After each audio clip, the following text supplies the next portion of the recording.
Oh. Yay! Are we live? Are we live? It's Are we almost live? there. I mean, there's like a delay and stuff, but There's a delay. yeah, there's stuff behind it. They'll see us. They might see us. I don't know. I don't even. There, I they're don't gonna even see us have. now. As you're gonna be like, yeah. Yeah, I'm still doing it. I'm just gonna do that to the entire show. Oh, This is yeah. just gonna be my thing. This is what Ding, like, I'll ding. be answering like really serious questions and be like, "Yeah, this sounds like a real issue that we need to talk about." That's gonna work out so well because you're just gonna be like, hey, hey, I I got it, my was Swinky. listen though.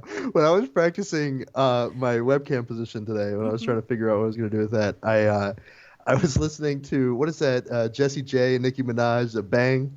Oh yeah, yeah, yeah, yeah. Like, I was like, oh, oh, that's what I was doing. Like, where can my arms go? And then I was doing that actor thing. I don't know if normal people do this, but like when you look at yourself in the mirror and you make faces, like I do that all the time. And I was doing that on webcam, just like, That's the actor thing. Is that what that is? all the like actors and comedians that I know, like I've heard them anytime they talk about it, they're like, yeah, you know how you're like in the bathroom and you just like make faces and you're there for like 30 minutes, just making faces at yourself in the mirror. Wait, people don't do that? I'm like, I Wait, do nobody does that. that. I do that all the time. That's funny. It's nuts. How about you guys, chat room? Do you make faces Do in you the make bathroom mirror? faces in there? Oh, so everybody's quiet today. Where's the chat I room know. talking out? I just I don't know. tweeted out that we're ready to roll, so hopefully people start just streaming in here. We'll There we see. go. Mama Shark might make it in. Mama Shark, huh? Are we gonna Yeah, get I Sharku's talked to her the brother? other day.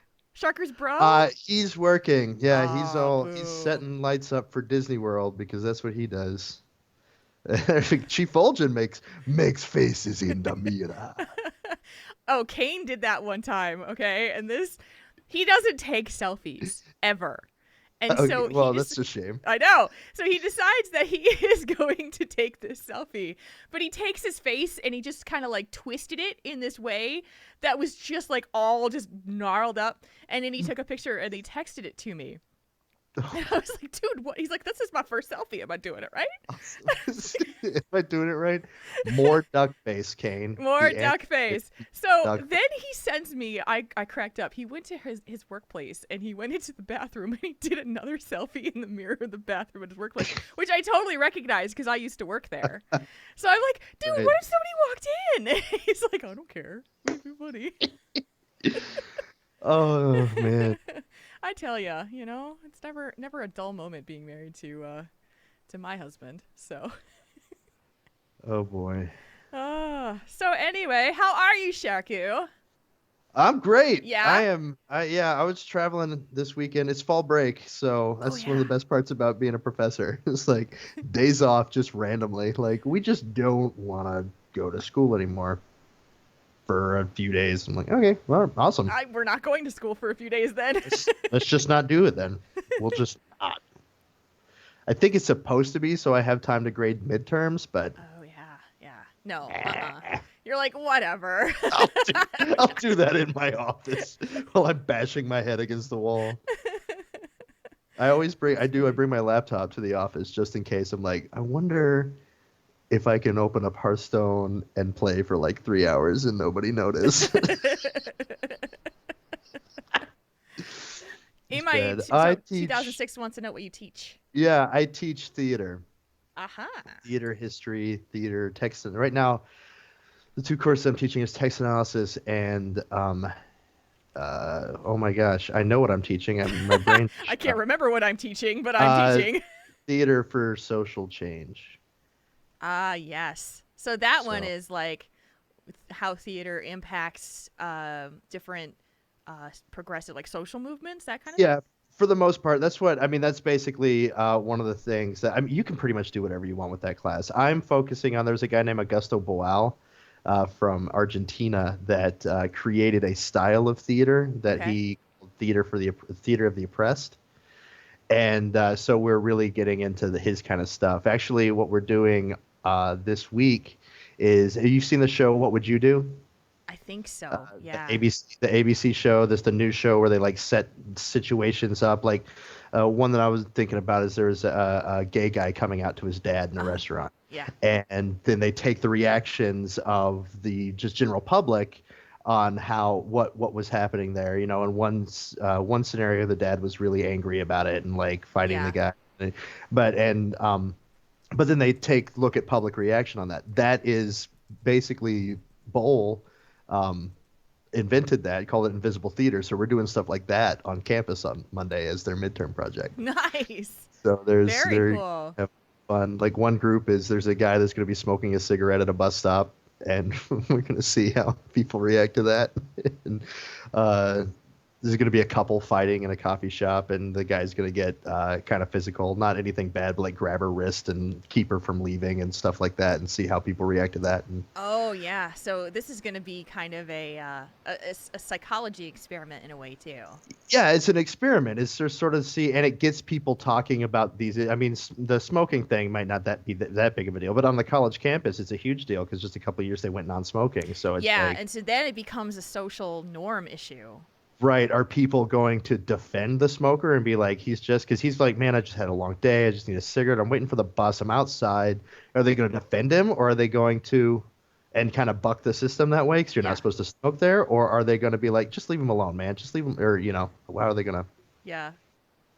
So it'll be Tauren trash tank. They think Oh, they think punk I'm rocker. going punk rock. My hair is really red right now.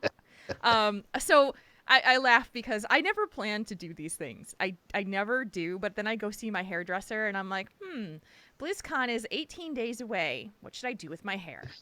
And Yeah. so, and he's like, "Oh, we can do something like this. We can do this." And I'm like, You went red doesn't hard stay in red, my though. hair." And I said to him, "I'm like, red doesn't stay in my hair." And he's like, "Oh, this time it's gonna stay in your hair." I totally. So this was done yesterday. I guarantee you, by the time we go to BlizzCon, it's not gonna be this red. No, But you need to keep it. You need to keep it like that, and you need to keep dyeing it red. But you need like a lime green streak, because I and I your want bangs Christmas just hair is what I yeah, want. it's Christmas hair, or either lime green, or maybe just like purple, like Oh just jeez. I the had so I purpliest purple. last year I had like almost black hair with blue streaks in it. And the Okay, blue yeah, I faded remember out that. into like this it faded to like this turquoise like greenish blue color and I Uh-huh. could not get that shit out of my hair. It would not come out. My hairdresser, it was like 4 tries. And he found, like, at one point, he's like, "Oh, yeah, I just found another part of that." I'm like, "Come on. Can you get it out of my hair or not?" That's awesome. Seriously. It's just, I'm so gonna so show this up. time around, he went with the real, so you can kind of see how bright the top is here. And Yeah. it's gonna, I tell you, it will fade. He's like, "Oh, it's not gonna fade, Jules." I'm like, "It's gonna fade. I promise you. Every time it fades." So it'll be a lot less of this kind of fire engine-y red, but you know, I hate. I'm like, I hate to be right, but I'm gonna be right. I promise you. So You just have to completely like just peroxide and then the red, ugh. and that's how. You Yeah, watch my hair fall out. you in gotta the put that face process. coat I know. primer. You gotta put that primer out there. I know. I mean, and I might. There's hair in the back that's kind of underneath here that's been almost dyed platinum. It's just underneath, and Yeah. so it's Okay. been, so it picks up everything, including this red. So underneath is like, he's like, "Yeah, it kind of bled through a little bit." I'm like, I don't worry about it because it is not going to stay like this. You It want to go doesn't. real punk rock? What? You gotta. If you want to go real punk rock, you gotta buzz the sides of your head Jeez. and have one side blue with a gold alliance symbol and the other side red with a black horde symbol, and then have Oh your my long hair on the gosh. top that I kind of cut know. over it. My stepdaughter has That's the shaved side head, and like the whole side of her head is shaved. She's 11, oh okay? wow. Yeah. And but her mother is a hairdresser, and so she does this stuff with her, and she loves it. She loves having like the entire side of her head shaved, and I still don't get it. I'm sorry. It's not my thing. Color, I'm all for color. I don't care what color your hair is. I just don't like the shaved thing. It's just not my thing. Zeph's to go on Liberty Spikes. Liberty I love Spikes. it. I love it. There's a kid I went to high school with that had Liberty Spikes. Oh man, I punk know. rock all day. I was in a punk know. rock band back in the day. That is that sounds like you've got some stories there. Played the drums. I was well, it was a Christian punk rock band Wow, because I grew up no. How is Southern that Baptist. possible? It's totally possible. Christian punk You're like, rock. we love Jesus. Blah, blah, blah, blah. It was great. We did. I remember we sang. This is, we sang As the Deer, right? As the deer panteth for. But we did it in front of that love deer panteth for the water. It was, Wow. we had fun, man. But I mean, a lot of those repressed Christian kids, we weren't allowed to listen to secular music. Yeah. So we did with what we had and had a blast. It was I don't regret a moment of it. It was That's a lot of fun. awesome. That's awesome. I mean, everybody's got their, I was in a band, or I was, I had this group of friends and we used to perform together, and yeah, we've all got that stuff in our past. Oh, it was too much fun. And we were a ska band for a minute too, and we had enough people that because we just got the marching band nerds. We're like, hey guys, we want to play the trombone in our punk rock ska band. Punk rock ska band. Look at that. Oh, it was nuts. It was nuts. Emmy, it's awesome to hear that you are getting your teacher's license, man. Very we need cool. good teachers out there. Mm-hmm. I agree. So I'm looking at we got a shout out to Skillet. Skillet was my jam. What? Skillet music? Skillet, they were a Christian rock band for a while. They used to come to my town every year and play at the Hendersonville Apple Festival. Oh my god. I remember it was always Skillet was the headliner because that was the cool music for the kids. So at what age did you decide that you were okay to listen to secular music? I was pretty much cool with it the whole time. My mother was concerned. She was always concerned about how these different things were influencing kids. And mind you, I mean, I'm growing up in the Columbine, that Columbine happened when I was in the 8th grade. Yeah. And so there was a big thing with, because Marilyn Manson made them do it. And, it's so my mother was very sensitive to that kind of stuff. So it was more of her keeping that kind of music out of the house. Sure. But sure. I mean, I remember when I was, I think 15 or 16, I got my first job. And when I got my own money, Mom was, they were like, you do what you want to. And I remember buying secular CDs and kind of just like not announcing that I had like Green Day and Offspring and stuff. And I was just like, this is mine and you can't have it. I was lucky. I never had that problem. My dad is likely watching the stream right now. He doesn't like to chat, but he's been watching my streams lately. So, and Dad was the one who introduced me. Like Dad likes country music, and that's not my dig. But he was the person who introduced me to Phil Collins, who is my all-time favorite musician. I love Phil Collins, and his No Jacket Required cassette tape. We wore that sucker out in that car. That was Billy Joel for me. My mom loved Billy Yeah. Joel, and I listened to Piano Man. And I was like, I'm hooked. This is great. What is this? Can we keep doing that? This is fun. Let's do more of this, please. But she liked Billy Joel, and she loved Michael Bolton. Michael Bolton. I can't remember. He's had a bunch of, but he had really long hair. Oh, I know Michael Bolton. Come on. Yeah, How can we be lovers if we can't exactly. be friends? Love. Yes. And I was like, this is terrible. It's really bad. And so there are some songs of his that I'm sorry, I do really like. I'm sorry. It's nostalgia for me because that was when I was, Well, yeah, and I remember Lee Greenwood's "Proud to Be an American" was one of my favorite songs. It's still one of my favorite songs just because it's like it's a time thing. It's that you travel back, and I remember what I was doing when I was a kid, and I was like listening to Lee Greenwood because that's what my mom would listen to. Yeah, and then you stand there and you're just like thumping on your chest, and you're just like, I'm proud to be an American. And isn't he Canadian? Isn't Lee Greenwood Canadian? I'm pretty sure he is. But even still, it was a great song. I don't care. Let him sing it. That's awesome. It was, oh boy, we're way past time to start the show. Yes, we are. When it's only been 1 minute, you're fine. You're good. Tell us one thing. I know. Tell us one thing. What is your favorite music nostalgia? What is your favorite? Tell us one thing. Talk about music for 20 minutes. Okay. I only get 20 minutes? So I think we're about ready to roll. It is 9:02 in my time zone. Yep. Are you ready to roll? Are you feeling good? Oh, Got water? Oh, I might should get a drink. It's up to you. I always have some just in case, but I'm gonna get a diet sun drop. I'll be a right back. diet sundrop. Count Woo! count to 20. 1, 2. Oh yeah, okay. So now we got it. We have to make a correction on that one because Lee Greenwood's song is "God Bless the USA." Thank you, Erlina. Now it wasn't me who said that, by the way. So you made a boo boo. Oh, you can't hear me yet.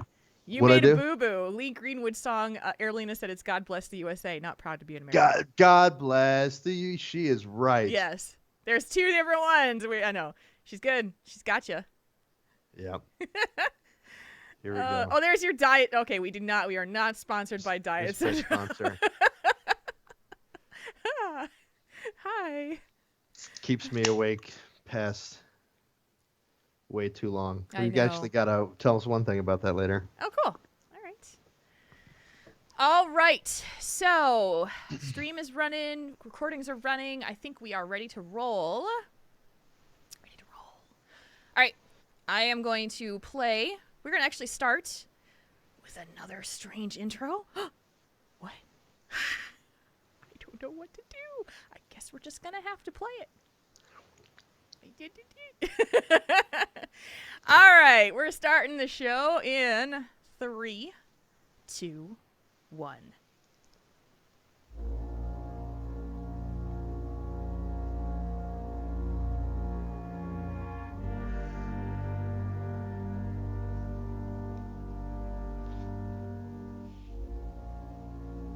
Welcome, friends, to Walk and Think Tank, the podcast that understands sometimes life can get a little hairy, and other times it just simply bites.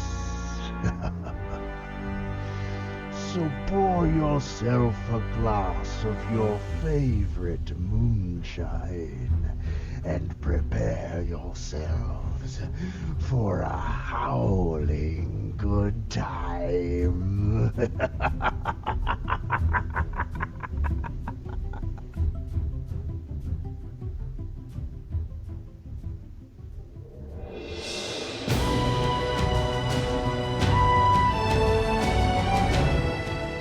You're listening to Tauren Think Tank, the World of Warcraft podcast for you, the World of Warcraft player.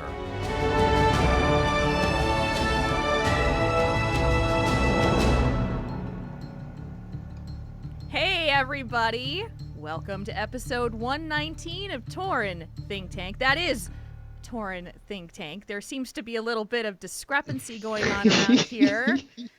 But that lovely intro was made courtesy of my guest co-host.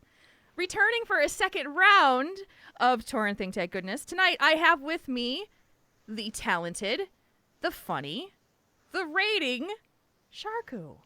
Hi, everybody. Hi. I really had fun making that intro because, I mean, Marcona got to do his troll think tank, but I don't play a troll or a Tauren. Well, I do have Tauren characters on my Horde server, but, I mean, we got to throw some Worgen in here, too, because that's what Sharku's a Worgen Death Knight, so I felt like he needed to be represented in the show. I think it was very appropriate to have your say and make your intro. And I felt like what better way to do that than find as many warlock or werewolf puns as I possibly can. That's awesome. And that was your voice in there. It was, well, a highly edited version of my voice, but yeah, Still, it was me. Well, it was well done. Thank Was you. awesome. That was very, very Worgen-y. You know, you could have had the little, like, you know, lilty, kind of cockney accent in there, but I think that the I intimidating tried. one, I couldn't. I do know, it. I can't do it I either. was just like, we'll just go straight RP, royal pronunciation. We'll do that. So welcome back, Sharku. How are you doing? I am phenomenal. I've had a really great week. The Asparagus Initiative finally, after over a year of raiding Siege of Orgrimmar, killed heroic Garrosh Oh my 2 weeks gosh. ago. Yeah, so we got our heroic Gary kill, and that was just that's the first time I had ever done heroic content at level, and completed the whole thing. Like Yeah. before, I'd be on a team and we would be rolling through normal content and be like, okay, let's at the end of the patch or whatever, let's try some heroic bosses, but never tried to push all the way through and get that ahead of the curve achievement. So, man, that was so much fun, That's and just fantastic. getting that. It was a long road, but we did it, and I was in on the kill. We have a 25-man raid team with 35 people on the roster. So, and not everybody got the kill. Like, I don't think Zug was able to be in on the kill, He but wasn't. I yeah, feel but bad for him. I know. We'll get him. We're gonna get him tomorrow. Yeah, So yeah. stay And tuned for tomorrow. so now you guys, Asparagus Initiative is in the Convert to Raid Guild. And Correct. you are going mythic in Warlords, right? Yeah, we are, and we're going mythic this week. Yeah. Because 6.0 dropped, and so now we're taking 35 people and fitting them onto a 20-man team. Jeez. So that'll be fun. An interesting prospect there, but yeah, and we are starting out. We're doing everything to get through the mythic content as soon as we can, and the unspoken goal is to sort of go for server first. That's something Very that I cool. think no one has really said anything about it, and it's not, you don't want to psych anybody out or anything, but I think that's something that could be possible. And but there's some really good teams on our server, so it'll be stiff competition, especially if we do try to go for that. But it'll be fun. Definitely. That is fantastic. Congratulations to you guys because, no matter what, in terms of being overgeared or what people will say about it at the end of the raid tier, that is serious business, that fight. There is Yeah. no room for messing up, and people can't screw up or else you just don't make it. Right. So- It's you got to be perfect for 10, 15 minutes, however long that lasts. Gary fights forever, but you got to be perfect to the whole thing Yeah. for it. That's fantastic. I'm really, really proud of you guys because I know how hard you've Hey. all worked to do it. So, yeah. So, what else is going on? How's everything been? Pretty good. Well, other than everything in the technological world decided to dump on me Uh-oh. this week. I was my computer. From walking from my car to my apartment. Apparently, it was raining incredibly hard here, and I think it got wet on the keyboard, and it fried my keyboard on my laptop. So yeah, and then it dried out and most everything works, but there are a few, like my number keys don't work, some of them, and it was just like, oh no. So I had to go I went and bought an external keyboard, and now I have an external keyboard plugged into my laptop to use. Wow. And yeah, and then my I don't know if you can see this, but my iPhone cracked into 1,000 pieces. Dude. Yeah. Yeah, I can totally see that. It fell off my desk yesterday. So it's just like the technological world is like, hey, forget you, man. We don't even need. Oh my gosh. That is like the worst feeling in That's- the world when your phone falls off and you just go, Yeah, oh, exactly. But then I got to actually go home and visit my family this weekend, and once a year we get together as families and friends, and this is the most hillbilly thing that we do in the world. I love it. We get together and we spend all day making apple butter. Really? Like, yeah, from scratch apple butter. We take the apples and chop them up and get them in a big copper kettle and pour water in there, and what you just got to do is you got to let it cook and you got to stir it all day long. And we just take turns stirring apple butter, and we have lunch, and everybody's there, and it's a big thing. And there Aw. was someone, and here's the best part, Jules, because I thought about you. Okay. I thought about the show because I was sitting there, and and all of a sudden I hear, Marcia! Oh gosh. Marcia, it's your turn. You have a relative named I Marsha? went, no, well, it's friends, because there's different relatives and friends. It's just kind of a community thing. Jeez. But because I didn't know anything, Marcia, Marcia, and I said, I have a Marcia story. Oh, that's knew what I was awesome. talking about. And my mom's like, I started laughing. She's like, what is so funny? I'm like, it's just, it was the hillbilly version. Marcia, it's your turn. That's fantastic. It's the story that will never end, and it's the story that keeps giving to everybody out there. It sure does. But that was my week. What about you, Jules? How are you doing? Okay, so I have a funny story for you as well. Oh, So a couple things. So I gave an update last week about how I've been taking this medication for my heart, my out of rhythm heart, if you want to put it Right. that way. So the medication that the doctor gave me was just not cutting it. Either I was super tired and doped up and wanting to sleep, or they told me to take half a pill, which was okay, but then it wore off after half a day, and then I would be feeling the problems again. So they switched my medication, and it's actually been much better. But as part of whatever I've been kind of traveling down this path with this medical thing, the whole thing started in the summer because my foot and my leg were swelling up and painful. And I didn't injure it. I didn't do anything to it. I didn't know what had happened. And I've been trying to figure out what's been going on with this since July. And we just haven't been able to do it. And the path has taken me through to a cardiologist who then referred me to a vascular surgeon that I went to see this week. And so I go to see this vascular surgeon, and the good news, she looks at my legs and she goes, well, I can see that there's some swelling. She's like, it's not too bad, and your legs look great. And I was like, oh, thank you. So, but she's looking at me, and, she's like, I think I'll do maybe I'll do an ultrasound just to check your veins, but I think you've got good circulation. She said, it's possible that you've got some kind of maybe lack of lymph drainage in your lymph system and your legs. And so I want to give you these. And she pulls out compression socks. And I'm looking at her going, oh, hell no. Compression socks? Really? I'm awesome. 40. I am 40 years old. I am now on heart medication. And now I have to wear frickin' compression socks. Now, here's the funny part. And I can't wrap my head, and I almost just did it now. I can't wrap my head around the word compression socks. I keep saying progression socks. So I call him Kane, and I said, guess what? He starts laughing, and I tell him, and I'm like, yeah, they're my progression socks. And he goes, what? I said, oh, wait, no. No compression. No, I leveled up. I leveled up now, and I'm wearing my progression socks.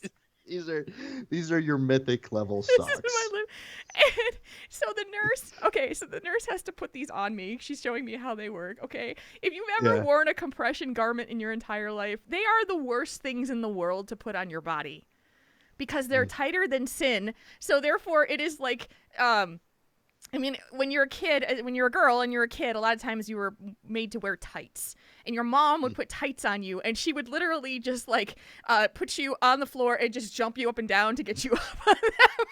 That's what your mom did. And so this is what happened when she put these socks on. She's just like, oh, just. So, and she goes, well, don't be surprised if you feel less tired, because these really do help your circulation. And I'm walking around with them on, and I'm like, well, damn if I don't feel less tired. But I'm wearing goddamn compression socks. Now I have to wear progression socks. I'm wearing my progression socks. Oh, and I am just so the only thing I can do is laugh at it. Yeah. But this happened on Tuesday. I had the appointment on Tuesday. And on Tuesday night, we recorded that TV show. Me and Pat Crane, we recorded that TV show. And I slipped. And I said progression socks in there, and he absolutely lost it. Like it was one of the funniest. And he goes, "Did you know what you just said?" I said, "Yeah," because I can't stop saying it. I can't. I don't know how. I'm saying it. So anytime I put on my man. socks, I level up because it's a feat of strength. Huh?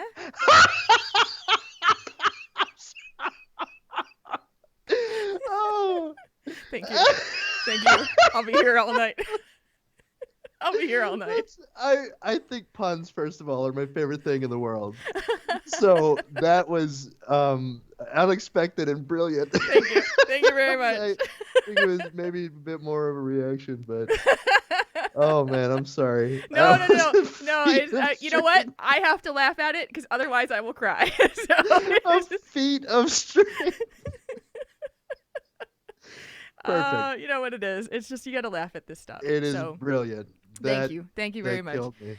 So, Got 12 out of 10 bongos. I'm getting all the bongos today. Yay. Oh, come on, Draven Dresden. A 6 out of 10. It was at least a 7. It was. I got 25 out of 25 cupcakes. I'm taking that. I'm taking that. Yeah. Thank sure. you, Sapphira. That's awesome. So anyway, getting off of my medical stuff, I hit level 90 on my Horde Druid on Thursday. Yay. Now, here's fun about... I talked about last week about how grindy it was to try and level in Pandaria content and how slow it was moving to get through. Yeah. We get the patch on Tuesday, and then I run a dungeon on Tuesday, and all of a sudden it's like zoom. I just shot from 87 to 90 in 2 days of just running dungeons because every end of dungeon XP give was like 20% of a level. What? Yeah, it's insane. Oh, man. I know. And so, you're kind of going through, and I'm looking at my XP bar, and I'm like, oh, yeah, 60% to level. I finished the dungeon, 80% to level.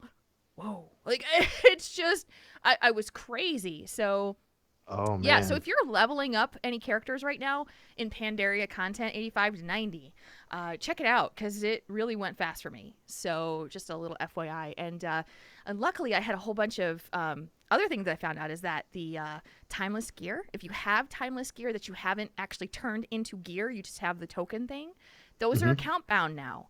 So if you are on, yes, look at your face. You're like, what? That's exciting. Somebody told me this, and I'm like, oh, really? I've got like a whole timeless set on my other druid. So I sent them over to this druid, and I was able to get like 496 gear all over this character. Yeah. I know. Way to go, Liz. I know. It's like totally cool. So, just for you guys to know, it's really awesome.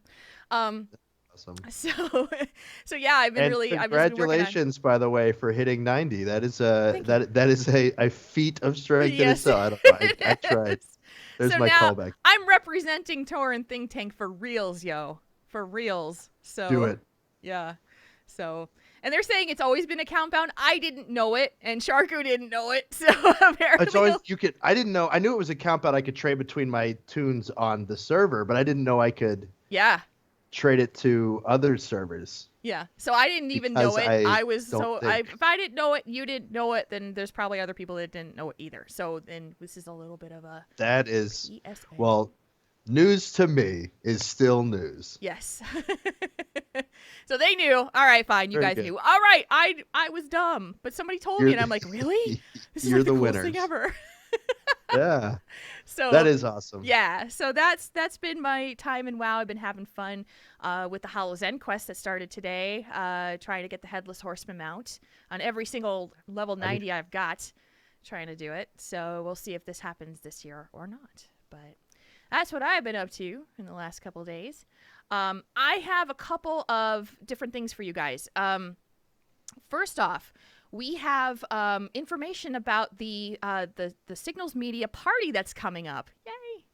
Signals Media party is coming up for BlizzCon. And if you guys want to be a part of this party, if you want to participate in the party, or you want to contribute to the cause, we have some stuff for you. It's actually active right now for the chat room who is here. The converttoraid.com, if you go to converttoraid.com right now, and it's signalsmedia.com soon enough, they will have a link that pops right up there, and it will tell you, show you a website for some t-shirts. There are t-shirts available for you guys. There are Tauren Think Tank t-shirts available. There are Convert to Raid t-shirts. There's Convert to Raid Guild t-shirts. There are also Starting Zone t-shirts.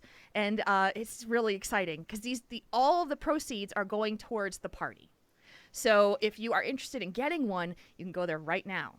If you guys are interested in being a part of the party, they are going to be available at the party. That's really cool. Mm-hmm. Now, a lot of people have asked, can I just donate towards the event? I don't want to get something. There is a way for you guys to do that on that link too. So right now it's available, converttoraid.com. It's a little thing that pops down, and you can get that. You can buy them right now to make them available for you before BlizzCon. And so I'm pretty excited about that. And we will have Triple T shirts there. So yay. And they're up on the site right now. The shirts look really, really cool. Thank I you. am definitely going to try and get one of those. And I've got, when is it? It's until the pre-order? The pre-order goes until the 26th, I believe. Right. And so that is the last day of buying the pre-order. They're going to be able to be purchased at BlizzCon. If you miss it, we might have some things available afterwards, and if you aren't able to go to BlizzCon. But right now, this proceeds are going towards the party. So this is helping us out to pay for the party, which is going to be on Friday, November 7th at the Hilton. So that is happening on there, too. So, yeah. Very exciting. It's called the Smash Bash, people. We're going for the Signals Smash Media Bash. All-Star Network. Signal Media All-Star Network Heroes. Heroes. Yes. I could be your hero, baby. That's that. I'm done now. So so that's stuff about the party. Again, converttoraid.com is where you can see it right now. It'll also be on signalsmedia.com. I will be working on seeing if I can get it up on Tauren Think Tank. We kind of had this come up at the last minute, but so yeah. Anyway, a couple things just note-wise for things that we have coming up. There is an interview that's coming up, I think next week, coming out from Mick Montgomery of the Starting Zone. He interviewed me about my time in WoW. So you can check that out. The Starting Zone podcast is very cool. I talked about a lot of cool things that I don't know if I've ever mentioned on any other show. So you can certainly check that out. And Mick is part of the Signals Media All-Star Network too. So, and I remembered it better. I just want to give a quick shout out for Cliff. We have missed a couple shows because he's got a new baby boy. So he just had his baby, and his wife had the baby. He just helped out. So that's all my news right now for that. And with that, let's get into a little bit of discussion, shall we? Let's do it. Let's kick around some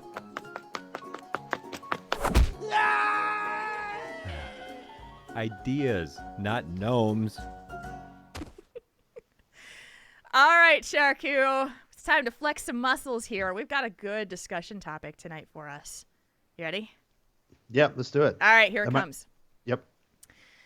This is from a female gamer. Says, I will preface this discussion with the fact that I am female. With all the discussion about female gamers and their difficulties with the internet community, I was wondering if having a discussion about women in game and the behavior of a very few of them would be possible.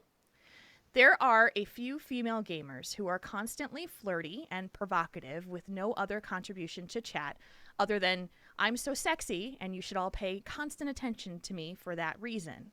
I don't mean the occasional remark. I mean the character whose name is provocative and whose comments are always full of innuendo. As an example, the other night in a pug flex raid in our guild, there was a woman whose conversation consisted of references to her current arrangements with her husband and their open marriage and specific sexual preferences. It was so wildly inappropriate that everyone eventually fell silent except for the essential instructions from the raid leader. It was bizarre. Another example is a woman who is constantly filling guild chat with mildly flirtatious comments. Nothing not family friendly, but right at the line. The big problem there is that she never stops chatting. I can't see when she has time to actually play WoW. These behaviors seem to me to feed the flames of hostility of those folks who are full of anger and resentment. It just irritates me to no end seeing someone of my gender whose self-worth seems to be defined by how sexually provocative they can be. Certainly our culture can encourage some women to feel like this is the only value they have to offer, and I do feel sorry that they have a kind of formative life experience. I would love to find a way to show them that there is another way to be social and have friendly interaction. Probably this is a pipe dream. This could be a very tricky topic, as I recognize how close my criticism comes to the angry boys put-downs we have all heard and would like to see go away. Sincerely, a female player. Okay. We don't shy away from the tough stuff, and this one is definitely not easy, but I think it is something that is worth talking about. Sure. I will. Do you want to start, or? Actually, I'm really interested in hearing what you have to say about it. So, okay, this one is difficult for me, and it kind of comes from where my mindset is at as a gamer and as a woman. Because I've always grown up as someone who has been more considered to be, how do I put this? Like, I've always been the kind of person who was never really looked at because of my looks, but it was because of my personality. I was never really truly interested in fashion. I don't do a lot of things that are, considered to be girly. And so I just never really understood the feelings of like walking around and having that kind of perception where my looks were the first thing that people considered about me. I know that it happens. It happens everywhere. I mean, people pop into our chat room and, they're going to see us, and that's the first thing that they see is our looks before they actually hear what we have to say, because we all do that. But I find it very difficult when there is a female that I'm around who is in gaming situations who do this. I'm trying to find the right words here without being offensive. It really irks me, to be completely honest. It really irks me because I feel like it is something that is a fallback to how it's being perceived that men and women should act in any situation, that a female is supposed to attract a male, and therefore because she doesn't have her visual in the game, she has to use her avatar or her chat or because guys play female characters in game. So there isn't a point of difference. There isn't a point of you look like this, therefore you are this. And it's really tough for me to see that happening because I believe there's just so much more that you can do as a woman to interact with people. And then it doesn't have to be about attracting a dude. And it doesn't have to be about having guys switch off from their kind of gaming point to be in that whole, sexual attraction part. Yeah. And so I started thinking about this a little bit when we were considering this question. And I think about, like, do you know when you talk, like, okay, just go with me here. When you watch like a nature show and so watch a nature show and you'll see all of these species out there who are like, the male is much more attractive, colorful, prominently decorated than the female is. And we as a culture go, well, that's weird. Normally it's the female that's all dressed up and colorful because that's what we are known to do in our in the American culture, or in any of the, I think, kind of the normal first world country cultures. Yeah, the Western cultures. Western cultures, you want to put it that way. That the woman is expected to be a lot more of the decorated one. We wear makeup, we have colorful clothing, and we dress to attract men. Because in the animal kingdom, you think, okay, it's the woman who needs to attract the man. Most of the time, it's the male of the species that is highly decorated, that is beautiful, and is the one that's trying to attract the female. So we go and we watch this and we go, well, that's weird because it's not what we know. It's not what we expect. So when we think about trying to attract a mate or something like that, if you go to the very basics of the animal kingdom, humans attract based on the appearance is part of it. And I find it very depressing when I see that there are women who feel they need to use sexuality and provocativeness in games to attract a man because that is what men react to. Yeah. Whereas I find it's just a whole lot more appealing for most of these men when you get past just the initial visual, like, tongue hanging out, drooling, there's a girl there, that the attraction actually comes from the personality and the intelligence and and not just from the looks, but when you're talking about just initial, like, do you like me or do you not like me, when there's when people are like, are you going to hook up with me or you're not going to hook up with me, they think it's the same thing. Right. Do you like me or not is equated with sex and sexual attraction.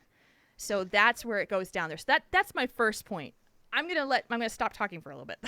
Yeah, sure. And I'll throw out some ideas here too, because I definitely agree with where you're coming from with this, and it's a tricky thing, because I think a lot of it, and I'll look from the male perspective, and from what I see from what us fellas tend to do, that's even it encourages this type of behavior, because when that sort of happens, you do have a reaction a lot of times of just the guys just start drooling and like, oh, what's she and so one of the problems here is it works, right?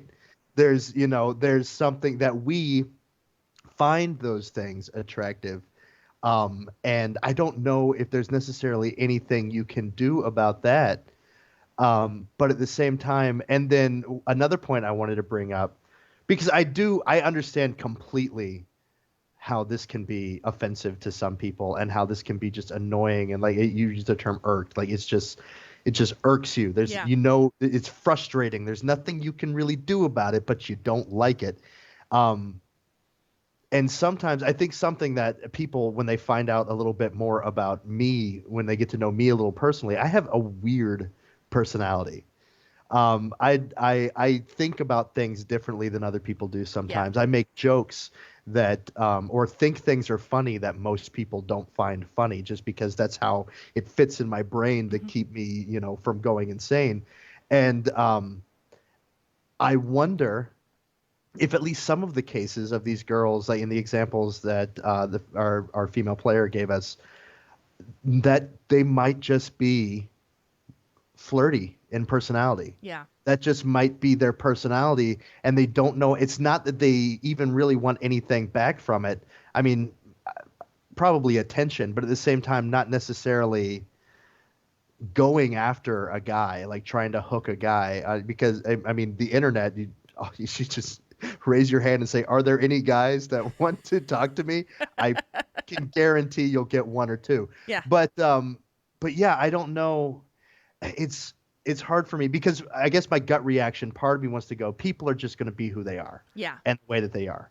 And I don't want to, but you can't, still doesn't answer the question. It still doesn't answer, if this is a problem, then we need to change it. Like, Right. For example, we talked last time I was on the show about the joke that I made about, oh my God, there's a girl in the raid team. And that became a problem. Mm-hmm. And so even though that's my sense of humor, and I'm not going to change that, I can change when I have that type of sense of humor. If I know that I'm in a group of people that aren't going to appreciate that, I just need to, I make that change for myself. Yeah. To make those environments better. And I think the thing that is most frustrating is, especially in the raid, and me, and that raid team might be different. Like, Asparagus is pretty hardcore. And even my other raid team, I remember the other night, our raid leader, we were just having a lot of chatter, and he was like, guys, stop, no talking. And it wasn't anything offensive. We were just goofing around. And stop, no talking. We've got to kill these bosses. And if you're distracting players from what you are there to do, I think it's one of those things where it has to do with, what's happening. But as far as the global problem of that is sort of feeding into, oh, she does it, she's provocative, she talks about this, why can't everyone be like that? Or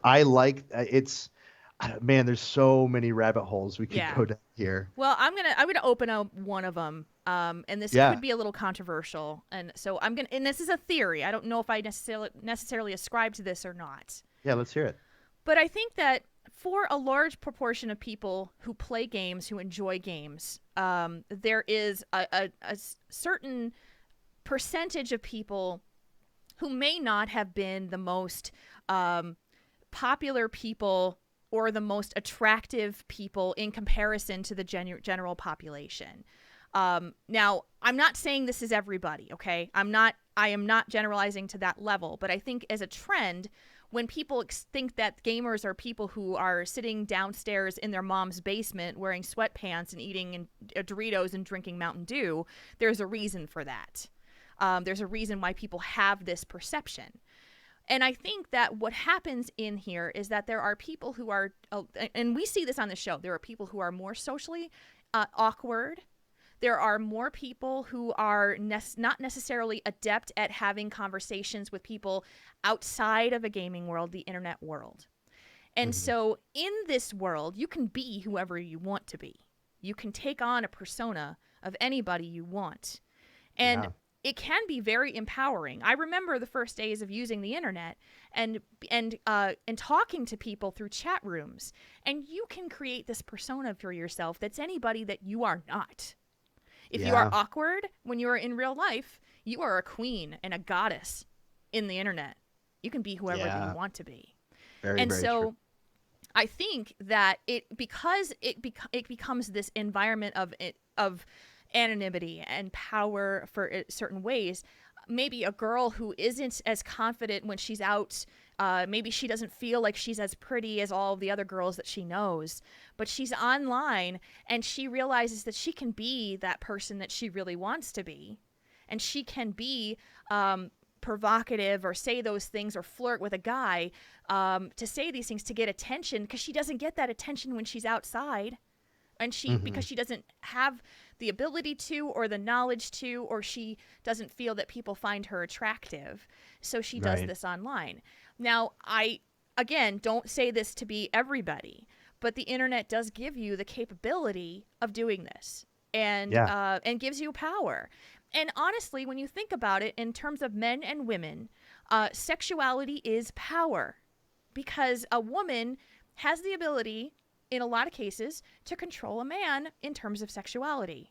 You know, when you see a pretty girl walk by, men they're actually biologically just programmed to look, because you are working to attract a female it's to procreate. It's what we do. It's part of our genetics.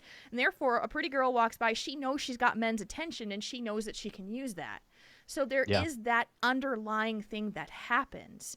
But it is then you've got the situation of maybe not being able to see each other online, and you can be whoever you want to be. So she was talking about, the writer was talking about how someone was talking about her current relationship with her husband, and that they had an open marriage and specific sexual preferences, and they were talking about this in an open channel.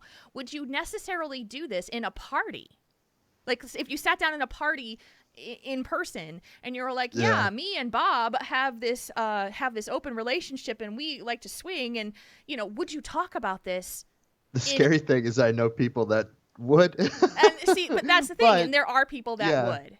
So I don't know. I mean, it's, this is just stuff that's kind of outside of my expertise and comfort, but and you can also argue with the other side. You can also argue that the things that happen inside gaming is exactly what happens outside of it too. People are looking to hook up. They're looking to attract each other. They're looking to find somebody to keep them company, whatever it is. And so it's the same kind of things that happen when you go out to a club and you're trying to find somebody to take home that night. Yeah. So that's my little rabbit hole in there. I think that there's part of that too. Yeah, it's such an interesting topic, because honestly, where I'm sitting right now, I don't know. It seems like a very gray area to me, because and in the chat room there was a comment that it can be hard, because if you are a flirty girl or something, you can be like, you're labeled as a slut or as a this or that, and even though that's just maybe your personality, or you're being a little, and like I said, I mean, there's lines you can draw in the sand here. But then if you're not, you're accused of friend zoning or being a bitch or something like that, you know? Yeah. And Well, so, who's and it's just labeling you not though? Who's labeling right. that? And that's it's really in the eye of the beholder. It's each individual person labels you different way. And like we can have one example and everyone can look at it, but it'll be everyone will probably have completely different ideas about what one person will say, no, she was just being herself and she's a little flirty. Someone else is going, no, that's crossing the line because she was demeaning women by behaving in that way or whatever. You know what I mean? It's But then would a woman, okay, so this writer who is putting this email to us is a woman, right. and she Yeah. is offended by it. So let's look at that. Why is she Okay. offended by that? Now, would she label, and I'm not saying this specific person, but would someone who is looking at this label a flirty girl as someone who is easy or someone who is just looking to hook up? And is that the same thing as a guy would do? Would a guy say, well, she's a slut, if you want to put it that way, or she's easy? And why? Because these are the two. And when you come at it, if this email was written by a man, we would be taking this a totally different way, wouldn't we? Yeah, and therein lies a lot of the problem as well. But yeah, this is like I said, this is a difficult one for me just because I think it has to do with what it's doing. What this is doing for me, at least, is it's highlighting a bigger problem. Yeah. Where I don't know if these situations are necessarily an issue in themselves, but what it's doing is because of the world that we live in and because of the society we live in, it makes this our writer here. That's what she thought about when this happened. Like, why do you have to feel like you have to be over-sexualized or to attract someone? We shouldn't be forced to feel that way. We should just be ourselves or be able to be who we are and not forced to behave in a certain way because that's what we think guys are going to respond to. Yeah. And I think that's the big issue here. Is because, and like I said, and I'm for it on all sides. There's, if you are a provocative and flirty person, be that 100% if that's who you are. But at the same time, the internet is a really interesting place where you can practice, if you will, being different types of people. Yeah. And you can take on different personality types for it. What you were talking about earlier, there's a term that I've heard before called webtrovert, where you're a very introverted or whatever person, but when you get on the internet, you are someone completely different, right? You have a completely different personality or whatever. But I mean, it's one of those things where, and I think a lot of it just has to do with appropriateness as well. Yeah. Like talking about your open marriage and raid, probably not the best idea. And that's a really good point because it's talking about people feeling awkward and inappropriate for this kind of subject matter being talked about in a pug flex raid. Right. You don't know these people, and therefore it's just this kind of weird, like, I didn't ask to know this, and I can't get out of knowing this because you won't stop talking about it. Because I want to be here to raid. I don't want to be here to listen to you talk about your open marriage.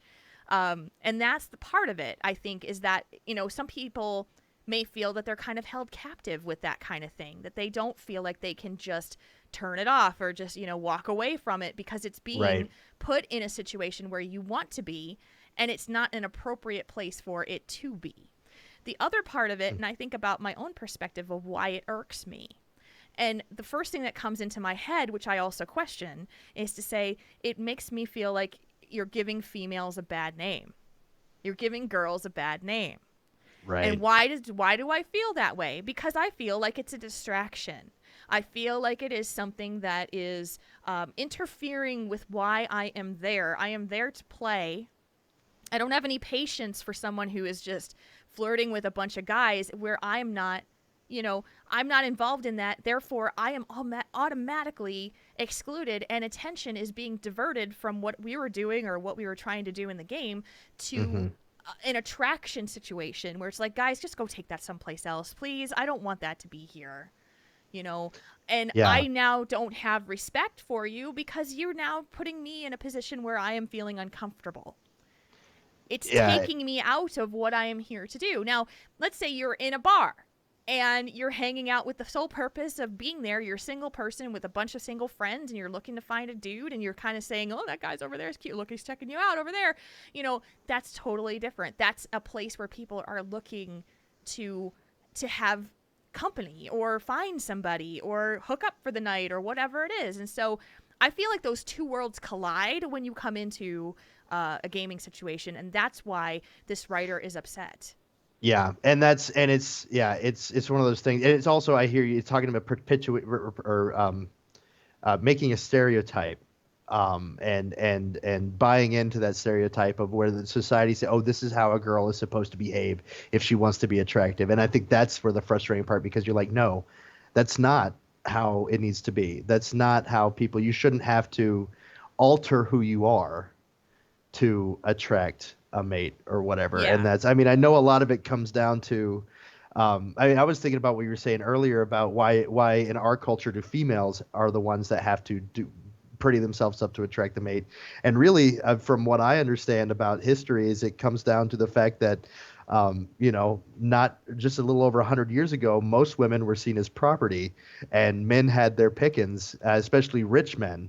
And so when fathers wanted to marry their daughters off, they would make them as attractive as possible to attract a young rich man to come in and swoop them away. And that's just, and we're still dealing with that. Now that marriage has become a very different thing for most cultures, we still deal with that idea that, oh, I need to attract the man, which really, I think, at least from where I sit, that it's more I need to be the one peacocking, right? I need to be the one attracting the woman, because there are plenty of other guys out there, and if I want to, meet someone. Maybe it's I need to put my best foot forward or whatever. But at the same time, I think this idea, even the idea in itself, that we need to change or alter who we are in any way, that's I think what would be most frustrating to me. And it's upsetting, and that's what I think is that our writer. It seemed to me that she's most frustrated with the concept that people feel like they have to behave this way. And there was something in the chat room a second ago where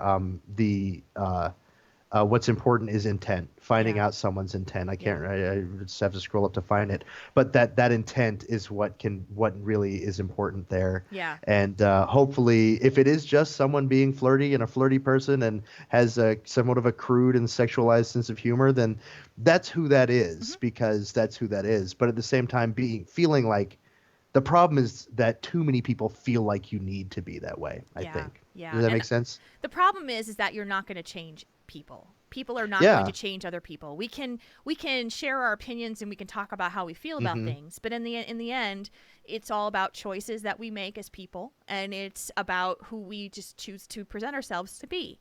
And so a long time ago, I said to myself, if I don't enjoy someone's personality or the way that they present themselves or the way that they talk to others, then I can choose to remove myself from that. And I can choose not to interact with that, because we are not all going to be the same. We're not all going to agree, and that's okay. I mean, that's what makes up this world. So I find it a lot more peaceful for my own well-being and personality to say that I am not going to get along with everybody. And when I don't appreciate what you have to say, or if I don't like what you have to say or how you say it, then I'm going to remove myself from it. And if you question me, then I'll tell you why.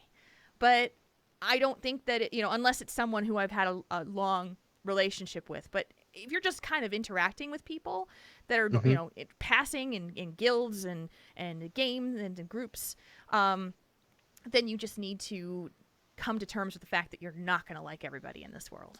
Yeah, and we get to make choices too. And how do we behave? And something I've always, just me personally, I'm not trying to tell everybody what to do, but I really like to, if there's something that particularly bothers me about someone or something, I am inclined to pull that person aside and talk to them about it. Yeah. Like that's what I like to do to help. That helps me handle things. Like this happened, and I just want to know why. Yeah. Why did you say that? Why did you do that? Why did you behave that way?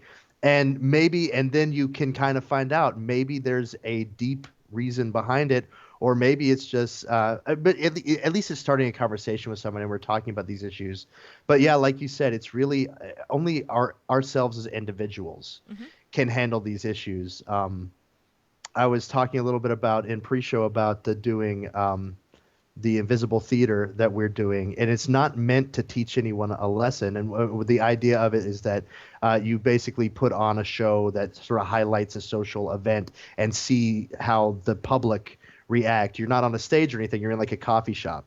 And you put on, and it's a show between, like, it's a guy and a girl, and the guy is acting aggressive towards the girl, and how is the public going to react? And it's not really about making them think something new when they leave. It's about making them think at all about this thing and take it with them and talk about it with someone or whatever. So we look at these situations happening in the world, and we are in raid or in game especially, and we make a decision. This is what I think is happening. This is how I think. And then we talk about it in a forum like this. And Do you I think think that is the best thing. Yeah. Do you think with this invisible theater concept that the two people who are doing the act, you know, together, or the person, do you think that makes them more self-aware as well at what other people are seeing and reacting to?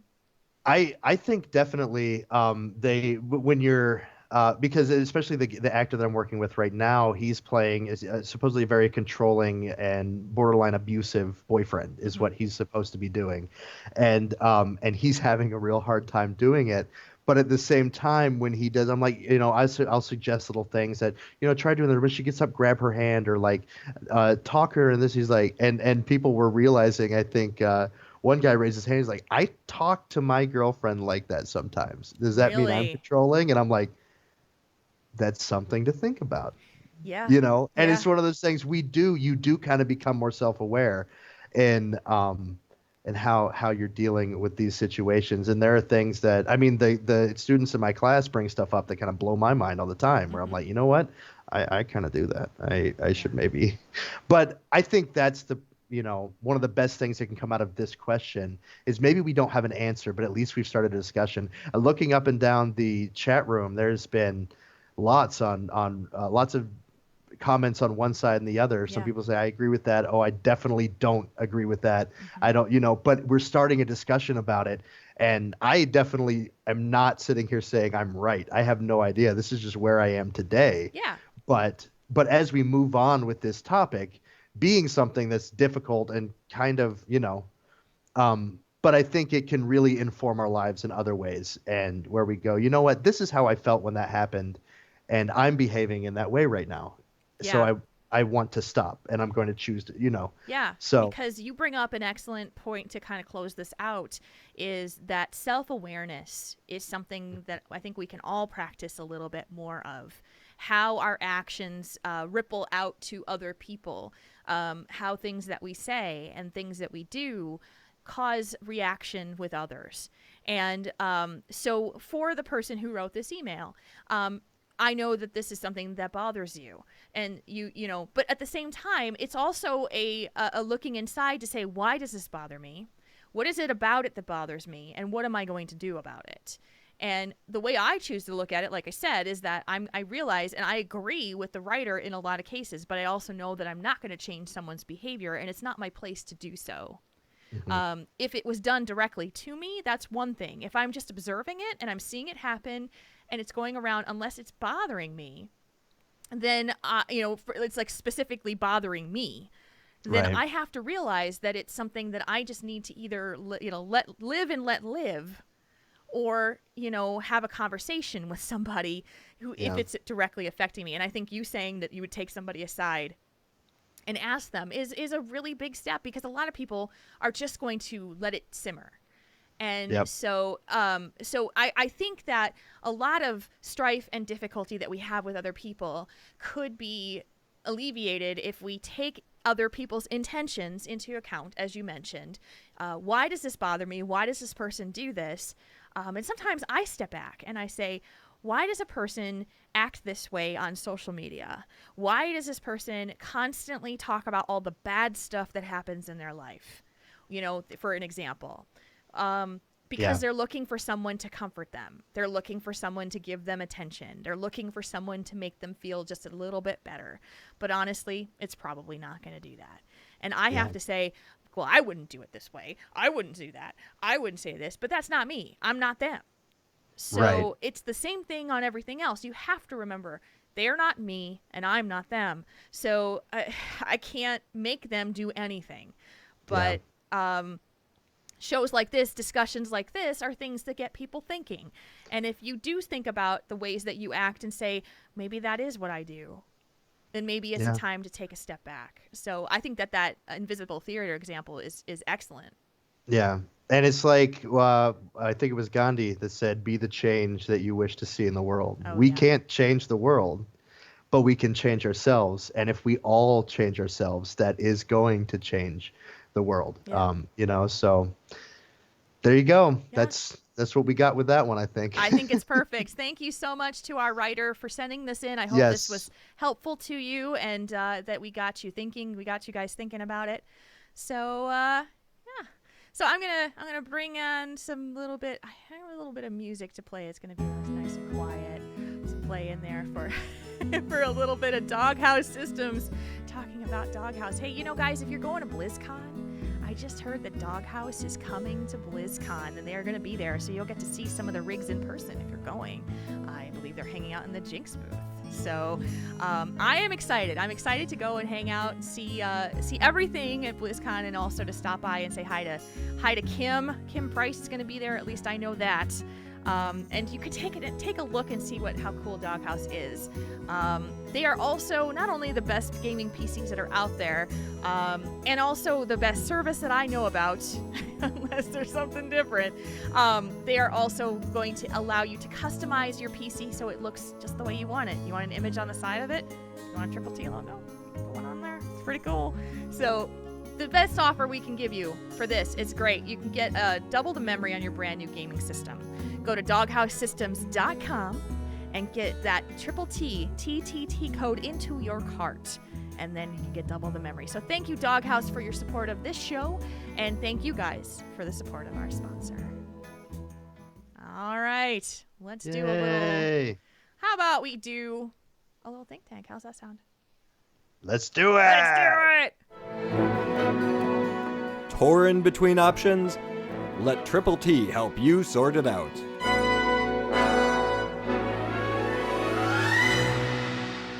All right, switching gears to the think tank. Hi, Triple T. I'm having a dilemma with the guild I'm in, so I've come to you for help. First, some background. I joined the guild a year ago, and prior to my dilemma, I'm very happy in it. It's a family-friendly guild. Members are on vent all days and times of the day, and there are guild events each month. My guildies are also friendly and helpful. Now on to the issue at hand. As a stay-at-home mom of a 10-month-old, I'm up and down from my computer when I'm in game. However, guildies are always asking me to hop and vent to talk, and I feel bad telling them I can't all the time. I'm also very much a solo player, and sometimes I just don't want to talk while I play. Does this make me a bad person to want alone time to quest and do other things? The guild I'm in is very much a social guild, and while I participate in guild events when I can, I put this pressure on myself like nothing I do is enough. None of my guildies have said anything to make me think that this is what they think. They only encourage me to participate more. I know I'm just being hard on myself, but I'd like to know what you think. Thanks for all you do, from Kat. So, this is kind of opposite of what we've normally gotten for this show, which is normally saying, I want to find a social guild and I can't. That's true. So what do you do when you are in a very social guild, but you don't want to be social when you don't want to be social? I think, first of all, I do want to say overall, and you admit it yourself, that I think you are kind of being hard on yourself. As far as it's one thing to have a feeling that I am not participating enough and beating yourself up, and another thing if your guildmates are like, look, you're not here for this, you're not here for that, and we're upset for whatever way, if they're not sharing those concerns, then there's no reason at all, I think, to be concerned. And the other thing comes down to I've heard this said on the show before, and I say it all the time to friends of mine. It's your $15. Yeah. Play how you want to play. Just because you like to solo and you don't like being social sometimes does not mean you should feel forced to. And you should definitely not feel bad about that. If there is some reason why this guild is making you feel bad, like if there's somebody that is continually hounding you or treating you differently because, oh, they don't want to hang out with us or something like that, then that's an issue in itself. But yeah, I think what it seems to me like is that you really enjoy the guild. Yeah. They're all friendly and helpful, and that you should just really, just like I said, enjoy your time in the game, however you mean to enjoy it, and don't ruin the time you enjoy soloing because you feel like people are judging you for not doing something with them, or ruin that because you can't be in there all the time because you have a kid, which is obviously going to take priority over a video game, you know. But yeah, that's my first step. What do you think, Jules? I agree. And the thing that is interesting to me about this email is that, like I said, normally the question is related to how do I get to be more social with my guild or to get my guild to be more social.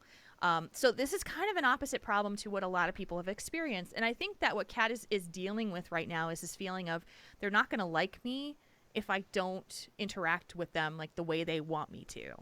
They're going to feel like either I am excluding them or that I don't like them, which is none of that is true, but this is the perception that I feel. And this is common in some social anxiety. This is common where people are, in your own head, you say, because I am not doing the things that these people want me to, therefore they have this impression of me. And what if they think I'm this? What if they think I'm this? What do they think? And your head just kind of spins in this way that is very, very negative talk.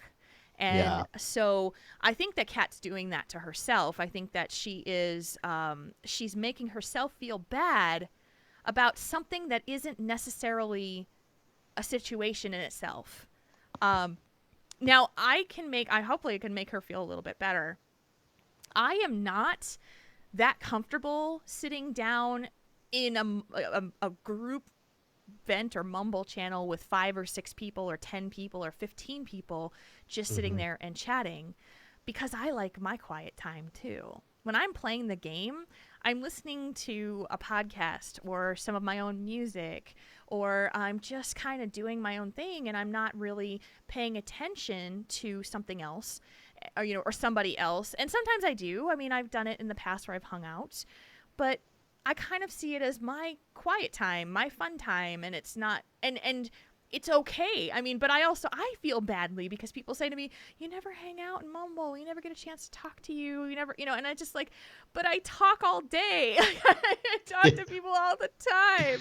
And Tune into TaurenThinkTank.com on Saturday nights. You can hear me talk for 2 hours. You can listen to me talk for 2 hours. Yeah. And it's just this thing about, where I just like that time that's mine. And so it's nothing to do with the people. It's nothing to do with that. It's just that sometimes the noise of chatter gets just a crazy amount of information, and I just want to like shut it off. So that's what happens. Yeah. And so I understand where she's coming from. So the other part that I would say to her is that if you just want to, I don't know if your event is one where you have like one main channel and then it's everybody talking, or you can go into smaller channels with smaller numbers of people. I don't know which one is more comfortable. For me, Mumble and Vent are a little weird unless I know the person like super well. Like Pat Crane and I can sit on Skype and we can sit there and we can not say anything for like 15 minutes as we're just doing something. But we're so comfortable with each other that we just know each other is there. And, but it's not a problem. But if there's somebody in there who I don't know, I feel like I've got to say something. It's awkward. Right. It's strange. It's like that feeling of, so how's the weather? How are the Packers doing? That kind of stuff. And making small talk, which I hate. I hate small talk. Now you are an outgoing personality, and you I'm like a to talk to master of people. small talk, Yeah, and I and you do, like this. and I do, and actually sometimes I do get a little upset because I'm on a raid team with, like I said, we got 20 slots and 35 players. Like there's at least 35 people that play this game that I know, and I'm like, oh, I'll get online and no one will be there. I'm like, I don't have any friends to talk to. But then I'll see them online, but they're just not in Mumble. I'm like, why doesn't everyone want to talk to everyone all the time like me? Yes. And that's what it seems to me reading this, that Kat might be a little bit more of an introverted person Yes. at times, where it doesn't mean she shells herself off and doesn't want to talk to people, but she recharges by doing that solo time, by That's me. stepping away from the game a minute. Yeah, exactly. Whereas me, I recharge, like I used to, there's a lot of times where you'll see me stay at work longer than I need to after I've had a long day, because I wait for people to talk to in the parking lot on the way out, because I have to recharge before I can even get in my car and go home, Yeah. because that's how I recharge. So I just want to stand there and talk to people for a minute and like, man, that was a rough day or whatever. And then, so it's See? interesting, but Yes, and that yeah, is like the exact opposite of me, who I am right. like, it is exhausting to me to have that kind of small talk, because all I want to do is just, I just want to go and sit in my, in my space. I think I might have talked about this on the show before. I don't remember. But so I get my nails done every 2 weeks. It's one of my girly things that I do. Yeah. And there is a woman who comes in, and she is always there at the same time I do, because they're recurring appointments. And it's Uh-huh. 7:15 in the morning. I am tired, and I am not talkative in the morning, guys. Like seriously, Right. do not try to talk to me in the morning. It does not work. And so she sits down I and can't she wait for wants to BlizzCon. have these small talk conversations about TV or the weather or the drive from the Beltline or that kind of thing. And I just don't want to talk to her. She's a very nice lady, but I just don't want to talk to her. And so Mhm. I am like, just please don't talk to me. I sit there and I'm like, please don't say anything to me. Please don't say anything. Please, please, please don't say anything to me. Like in my head. And I feel guilty. I Yeah. feel like an idiot because I am I'm like, I am a bitch. Like I don't Yeah, want to you're talk to this woman. I am a bitch. No, it's because small talk makes me tired. And if I'm already tired, I'm not, oh no, man. Yeah. So, And you're allowed, and that's what I think that Kat can take away from this. You're allowed to have that time to yourself. yes. And You're a that mom. You've got a yeah, baby. It's exhausting. I cannot imagine. I do not see a future where I have children. I think I would love having children. But in the way where I would just like to stay Uncle Brad forever and let my siblings have the kids, and I could Yes. come and visit and babysit and like, all right, we're going, it's camping with Uncle Brad. Let's do this. And I would have loads of fun with those kids, but at the same time, just being able to, I enjoy my me time as well. But yeah, you enjoy the game and you do what gets you through. And it seems to me like your guildies are okay with that.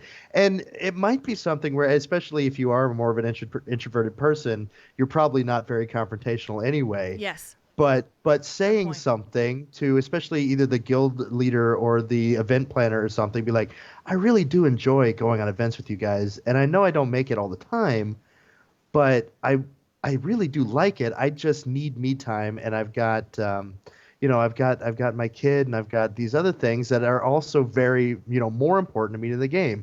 So I'm balancing, but let them know how important it seems to you. It Yeah. seems like the guild and the events and things like that are very important to you. Share that with them and let them know that you're not bailing or not all around all the time because you don't like them, Yeah. but Be honest because about it. it's yeah. And I've been in guilds before where I have had especially people with young children. They take up a lot of time, and it doesn't really, I to what I know, you don't get much time back as they get older until after they graduate high Yeah. school. So but I understand the same thing. Like I said, even an outgoing, extroverted person that really, really enjoys being around people, I would have friends that, yeah, I got a jet, if this thing's coming up, or I can't stay on, I got to get up early for a doctor's appointment for my kid. And, okay. Yeah. I mean, Yeah. anybody that would be upset by that, that's completely their problem and not yours.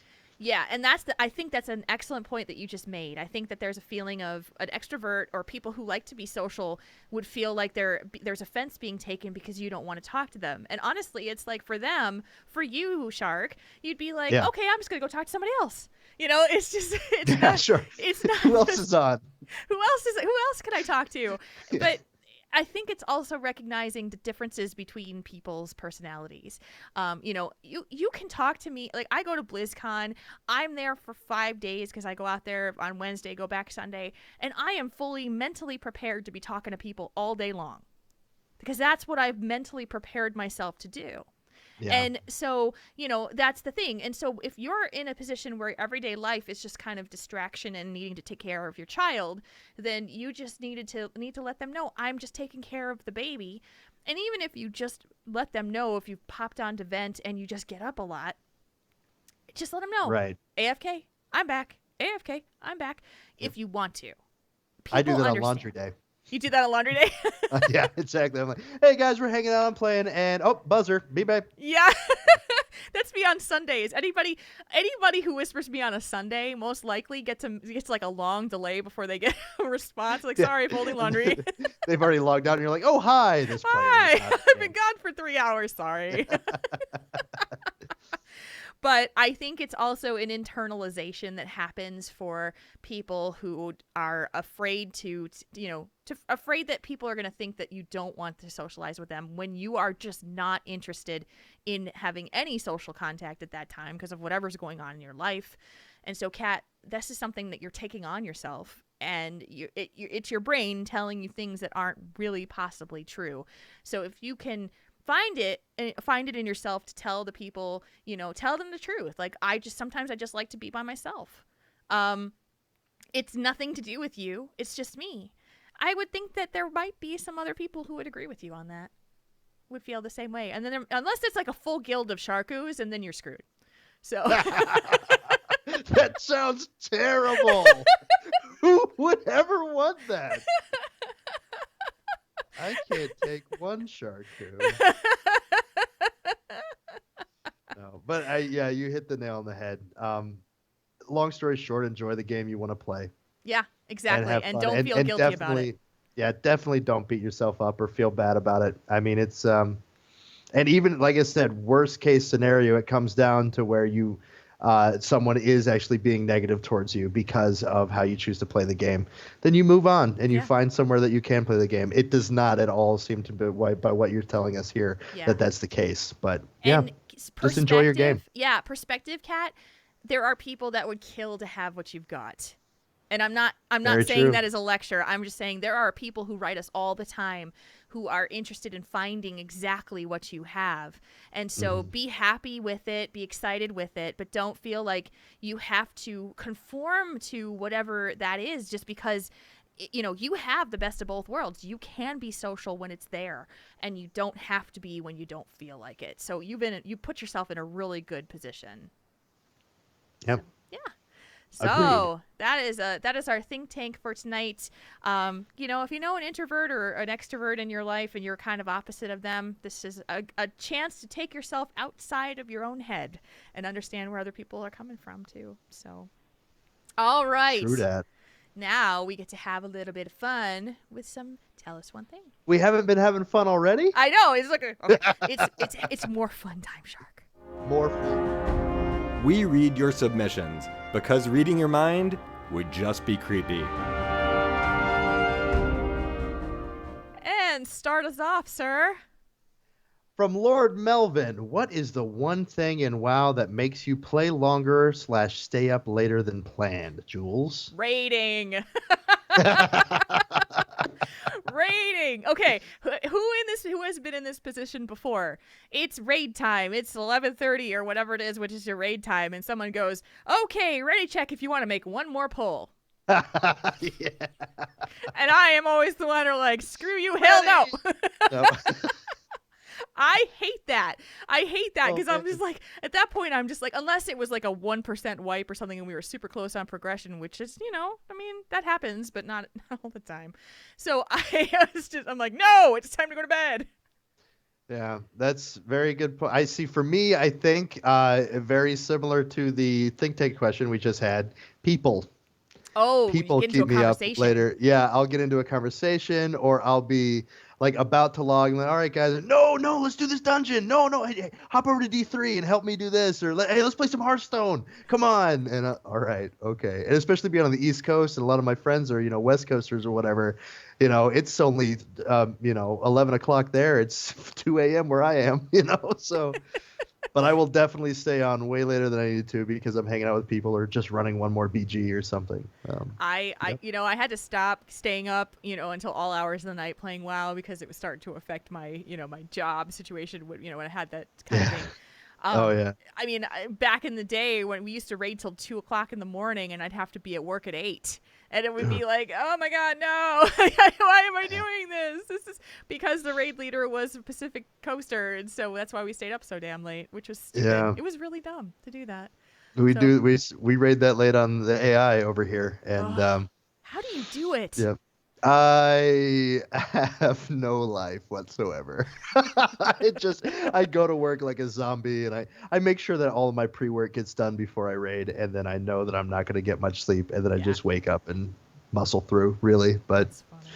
yeah, and I'm still young enough to be able to do that, I think. Maybe give me a couple more years, and maybe that won't be the case, but man, It I is, just and raid. and then you get old, and you have to wear progression socks. So. Yeah. So good.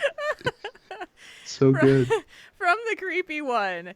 You are a raid boss. What's your main mechanic? I'd give an NPC raid to 8 players, and mass mind control would shuffle players and make it all hostile. I've answered this question before, talking about the whole Jules bot kind of raid boss thing. So I don't know. I think this is more interesting to hear what you would be, because I've answered this before. Man. I think it's rough for me because I'm gonna sit here. I'm gonna say what I think my raid team would have me do. Yeah. And what I would probably do is, as a raid mechanic, I would try to interrupt you, but instead blink through you or into the bad. I would probably do that. I might before before the pull, I might just cast Frost Orb at you before you pulled me, and it's just going to be a magic. I'll just cast Frost and start the fight before everyone's ready. That would probably be my white mechanic for the raid. I would start. It doesn't matter. Just randomly, I will start the encounter before anyone else is ready. That nobody's pulled or anything. It's just. Oh, that's great. I love the blink into the bad, because here's what would happen. You have a raid boss that blinks into the bad, which he's taking damage, but then you've got the melee and the tank that are going to go, bruh, and they're going to run after that boss and stand in the bad too, and the healers are going to go, what the? Yeah, somebody said, or I think it was, I don't remember what button I had next to it, but I think it was like Lust or something that was next to Blink, and I meant to hit Lust and I blinked instead or something. And I was like, oh, sorry, I misclicked. I'm doing new things with my bars, and I put, and they went, why would you ever put anything like that next to Blink? Like, I was supposed to invis and damage reduction, and instead I blinked into bad and then took the damage. It was nice. Oh, I had Sharku. a moment like that So, in yeah. I was Some doing a sort of dungeon. derpy mechanic. I was just doing a dungeon on my druid, and so that they have the mushroom that you can place. Now the mushroom just lasts for 20 something seconds, and then it just disappears. And I had the mushroom button next to my displacer beast button, which is, if you press that, you'll automatically turn into cat form and vault yourself 30 yards ahead. So I went to go put my mushroom down, and I went boink, and I just shot right past the tank. And yeah, I'm like, oops, I'm moving that button. Like, that's moving right now. Oh, No man. displacer beast for me. All right, from Will Seiler. Tell us one thing. Did you see that? Yes, Will. Yes, I did. Where is it? That's the best tell us one thing I think I've ever I know. gotten. We're going to see where this one goes. Where is it? Did you see that? Yes. Where is it? It's everywhere. It's all things and all people. Wait, is it bigger than a bread box? Did you see? It is the bread. It's in the bread box. It is the bread box. It's outside the bread box. Oh, okay. This sounds like more of a riddle. Is it my brain? Oh man. Oh, that's funny. No, I didn't see it. Didn't do You it. didn't I see don't it? know anything about it.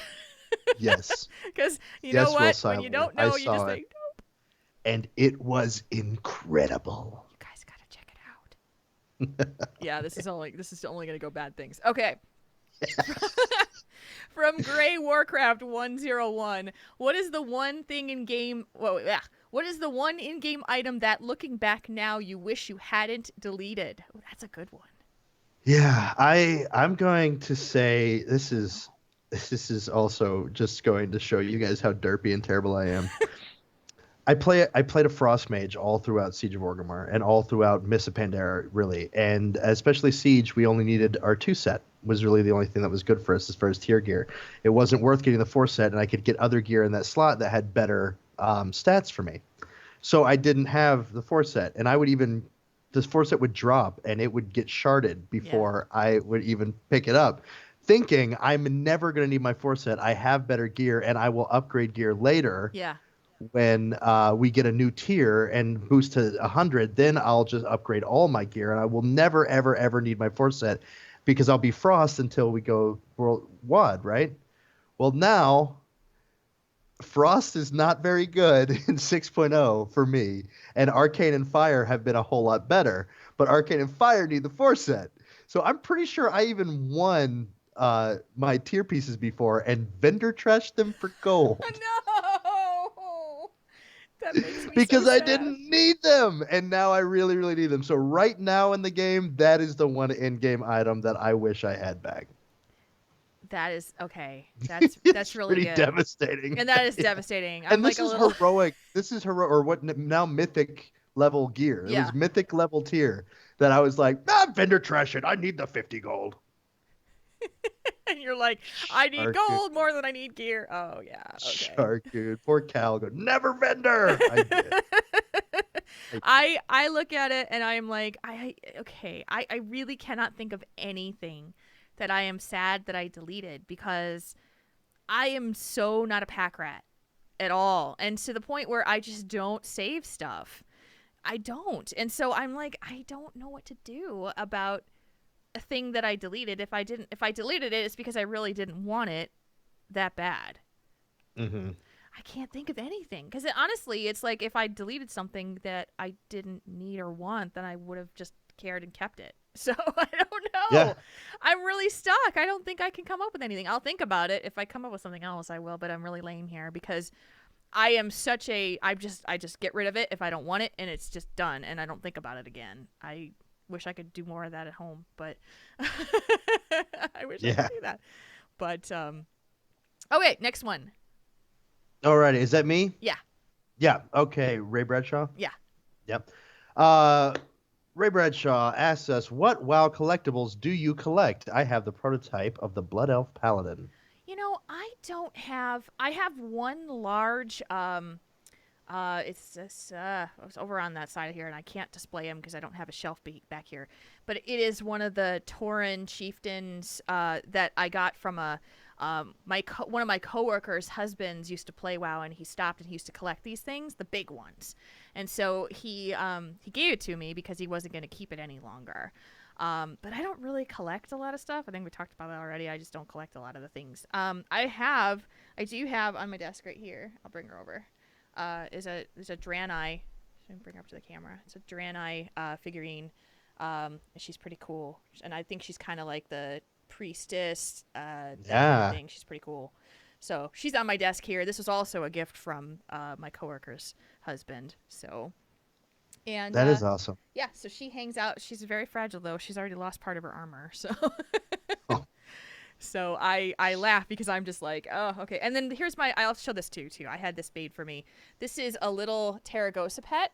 Oh wow. And she is a so you can see it on the camera. Yeah, I can't. I'm on a different camera. I know, he's on a different camera than me. So I was acting. And it's it's really good acting. But this is made out of that Sculpey clay. And so I have one of these little guys here. It's a Taragosa, awesome. which is super cute. So that's what I have. Do you have anything that you keep? I don't really collect anything, no, other than I guess you could say I collect statements on that payments received page on the World of Warcraft. Like, that's just, I collect those. I got tons of those. No, I have a little figurine over here that I'm not going to go up and get, but it's a Tuskar that a buddy of mine had bought or something and was like, I don't even play anymore, and I didn't even like it when I played. Do you want this thing? And I'm like, yeah. Oh, you mean Wilford Brimley? Yeah, the Wilford Brimley Tuskar thing. You know what I'm talking about? Yeah. Yeah. Yeah, it was. But yeah, I've got one of those, and I've got this poster. I used to have all the posters, but my ex-wife happened. Oh. So I don't have them And all. that's all we have to say, and everybody goes, oh. That's all we have to say about Oh. that. Yeah, my Johnny Cash posters and Warcraft posters and Star Wars stuff that all got taken to someone else. Oh, I'm sorry. But that's all right. It happens. You start No- over. You start again, and you keep it Absolutely. And now look, I'm on Tauren Think Tank with all my all. posters. You got all your posters behind you. I don't even have posters behind me. I need to work on that. Well, you so. got that awesome Tauren Murloc. That Yeah, is that yeah, the one he's that up in the bent corner for back you? there. And Sharku can see him. Oh, I can see it. You guys can. Yeah, he's on a different camera than the stream is, but it's the one that John Jagger made for me with the it's the Murloc wearing the Tauren Think Tank T-shirt. So it's on there. I'm gonna find a way to rearrange some things in here at some point so that you can see more of my room and not as much of my my soundproofing. So. So yes, the next one from Samara. If you created your own signature ice cream flavor, what would you put in it, and what would you name it? Oh no. Well, what's your favorite combinations of stuff? My favorite combinations of stuff in ice. I like Oreos and ice cream. Oh yeah, and those are good. Reese's. Yes. Oh, if you could put Oreos and Reese's in No, ice no, cream. no. Ew, are you kidding? What? Those don't taste Together. good together. Why wouldn't they? Oreos is chocolate and cream, and Reese's is chocolate and peanut butter. You call it Chocolate, creamy Reese's. peanut butter. Reese's, whatever. Reese's? Whatever. Is that What is is that it? a Southern thing? Is that Reese's? I don't know. It might be. I have no idea. It could be Reese's. Yeah, maybe it is.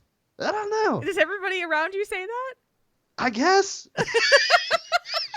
I don't even think. Well, it's Out like a here we friend of call it mine- Reese's. So Well, a friend of mine gets on me because I say umbrella rather than how are you supposed umbrella to say it? is right. Umbrella, I think is what I You say sometimes. umbrella with Umbrella, the yeah. emphasis. And when you hand that emphasis on the umbrella, first yeah. syllable. Yeah, it's weird. But anyway, So we Oreos chose and to set aside- Reese's. Maybe, I don't know. And I don't know what I call it. Awesome. Awesome. As it wouldn't even be, that would be the flavor. Can I have some awesome flavored ice cream?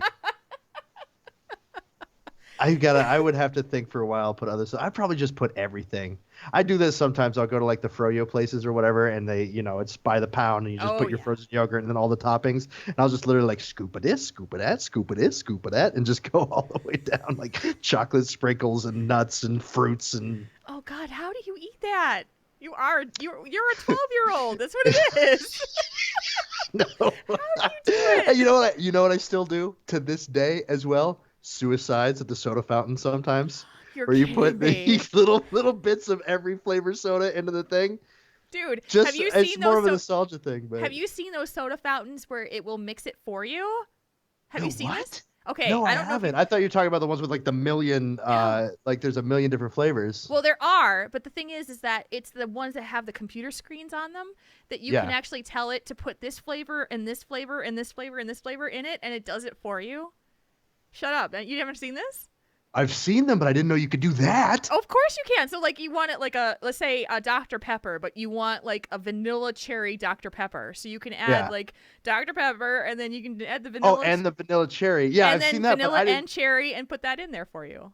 Oh, okay. I thought that you were talking about ones like I went Coke and Sprite and Mountain Dew and mix all those things. I don't Maybe think you can do that. I don't know. That would be awesome. But I haven't drank soda since BlizzCon of last year, so I don't do this anymore. But I do right now. You're making me miss soda because I really want to do that. I do it all the time. I don't always suicides, but when I do, you call I it mix suicides? everything. That's what we call it's a suicide is what it is. When mix them all together. That's funny. I've never heard of that before. I've heard of that action, but not the name. So yeah. So the signature ice cream flavor for me is going to be chocolate, peanut butter, and peanut butter sauce. So Reese's and Reese's and peanut butter sauce and hot fudge, and it's going to be called OMG peanut butter. That sounds delicious too. OMG peanut butter. Yes. I like it. All right, Last and one. finally from Memeth, if you could in real life arrive at BlizzCon on a mount in game, which one and why? Note, you travel from your home to BlizzCon on its back. On it and back. Okay. Yeah. So From my and it's got to be a home or mount from my you've got. hotel? What? Oh, it has to be one I have? It says amount you have in game. You have in game. Yeah. Okay. What do you think, Jules? Well, I would probably pick. Let's see. I think that I have the Twilight Harbinger, the one that's the dragon with the big horns. That's purpley pinky color. I think I was riding on that one the other day, and I was like, I think I want to ride on that one. Because then you land at BlizzCon, you're like, and you just land there, and you're like, hey, hey, it's me I have and my a dragon. I has dragon. As I have dragon. I'm going to say I don't really have a whole lot of mounts. That's something I am definitely not a mount collector in any way, shape, or form. But I'm going to say my Hearthsteed, because who doesn't want to fly on a Pegasus? Oh, the Hearthsteed is a cool Right? one. Yeah. Yeah, that's probably what I want to do. And I can show up in Greek god form and style. And you're like, yeah. No fantasy there whatsoever. Yeah, the Hearthsteed lands and there's fanfare that comes behind you. Dun, dun, dun, dun. Thank you, noble Hearthsteed, and then feed him arcane dust from Hearthstone, the Hearthstone game, and Oh, he that'd flies be away. awesome. Yeah. Be a long ride though, coming from North Yeah, Carolina. I'm coming from North Carolina, but it's a Pegasus, so it can fly at the speed of light. Yes, that's perfect. I'm gonna do that. So yeah, BlizzCon, land on your favorite mount. We'll see that in 2015. There we go. All Love it. right, so that's Tell Us One Thing for the evening. Thank you guys so much for your contributions. You can send them to questions@taurenThinkTank.com if you want to email them in. You can also send them via Twitter @TaurenThinkTank. I asked for them on Thursdays. Tell Us One Thing Thursday is what the event is. But you can send them earlier if you'd like. It's totally up to you.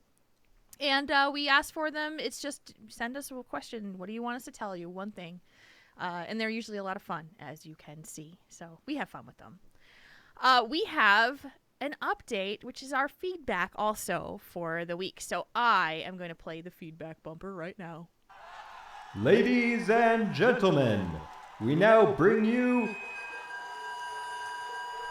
Wow, that's a lot of feedback. Poor Shark is like holding his ears on that one.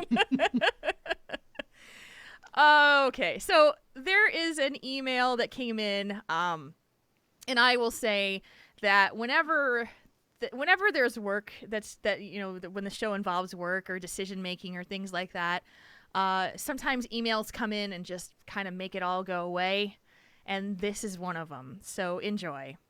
Dear Triple T, Jules, Mark Honan, Sharku, and all the awesome people in the chat room. This is an update from the Sad Blood Elf AJ, aka Zafira. Yes, you can say that on the show, by the way. The show that you had read my question on, I had a heck of a weekend.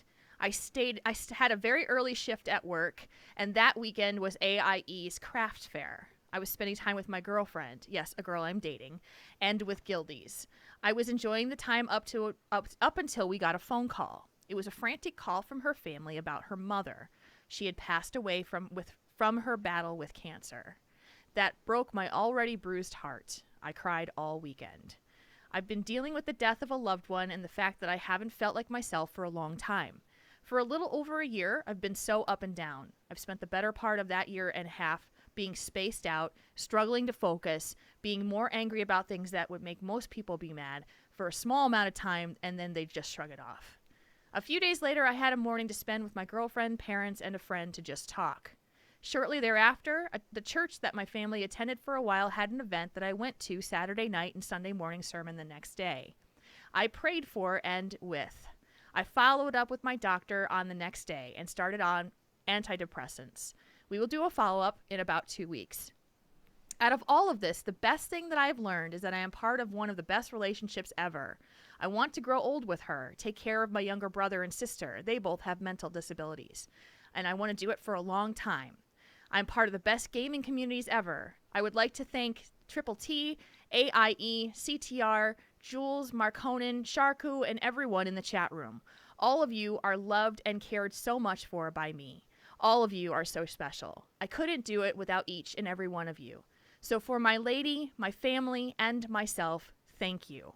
Also, just as a side note, if anyone ever needs any help in any way, do not hesitate to ask. I promise you, you will always have someone to listen to if needed. With love, Blood Elf Priest, Zephyra. So, that's pretty much the awesomeness of awesome.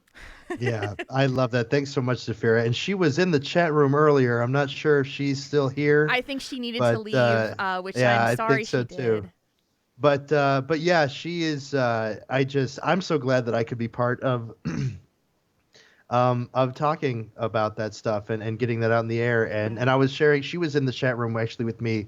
About 2 hours before the show, I just had the chat room up, and I was the only one there, and she was there, and I was like, "Oh, hey!" And we were talking a little bit, talking about how much this show helped me when I was having a rough time, and we really, I think some of us might not take for granted, but just not even realize how important this show can be to people at particular times in their life, and in general for everyone. I mean, I see this all the time. I think there are some people that just might not even get any help at all outside of listening to this show, and then it helps them, and just know that there's a community there. And I cannot be happier that everything's going so good for Zafira. Me too. And everything, and keep seeing your doctor, keep doing the best you can to stay on the best track there. And it looks like you have a really, really great group of folks surrounding you that are loving you and caring for you, and your friends and family in your church. I just think that's really great that you have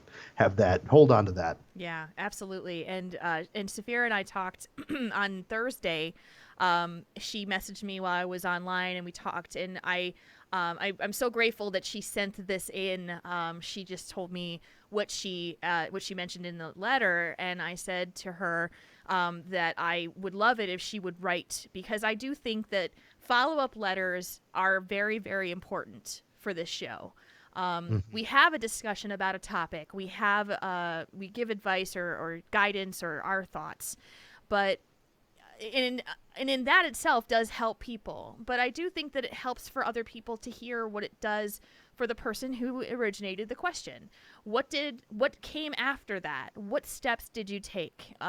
What resulted from bringing it up and talking about it? And for Saphira, it was more about just bringing it up and acknowledging that there was actually something really causing a problem. And that is the toughest thing in a lot of cases, to be able to admit.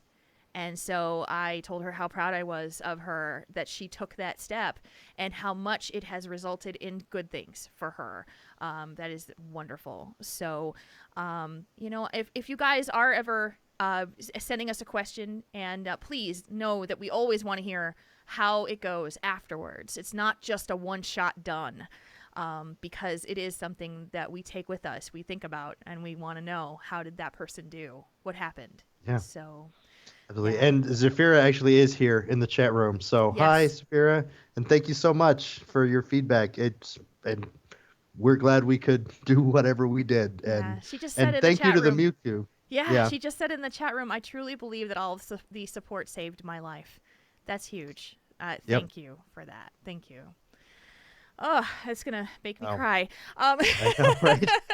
So instead of crying, let's do a little bit of /Moos, shall we? This first one's from you.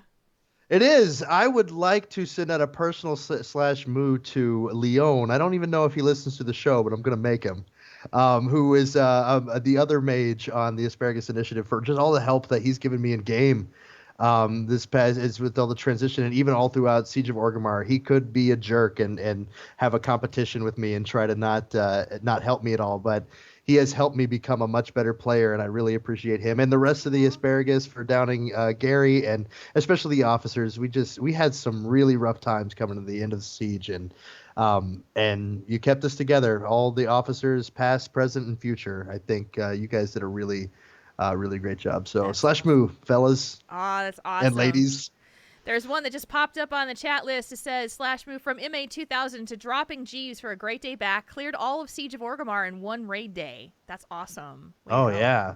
Way to go, guys. Yeah. From Zafira, slash move for the Warcraft CTR, AIE, and Triple T communities. Thanks for being the support system.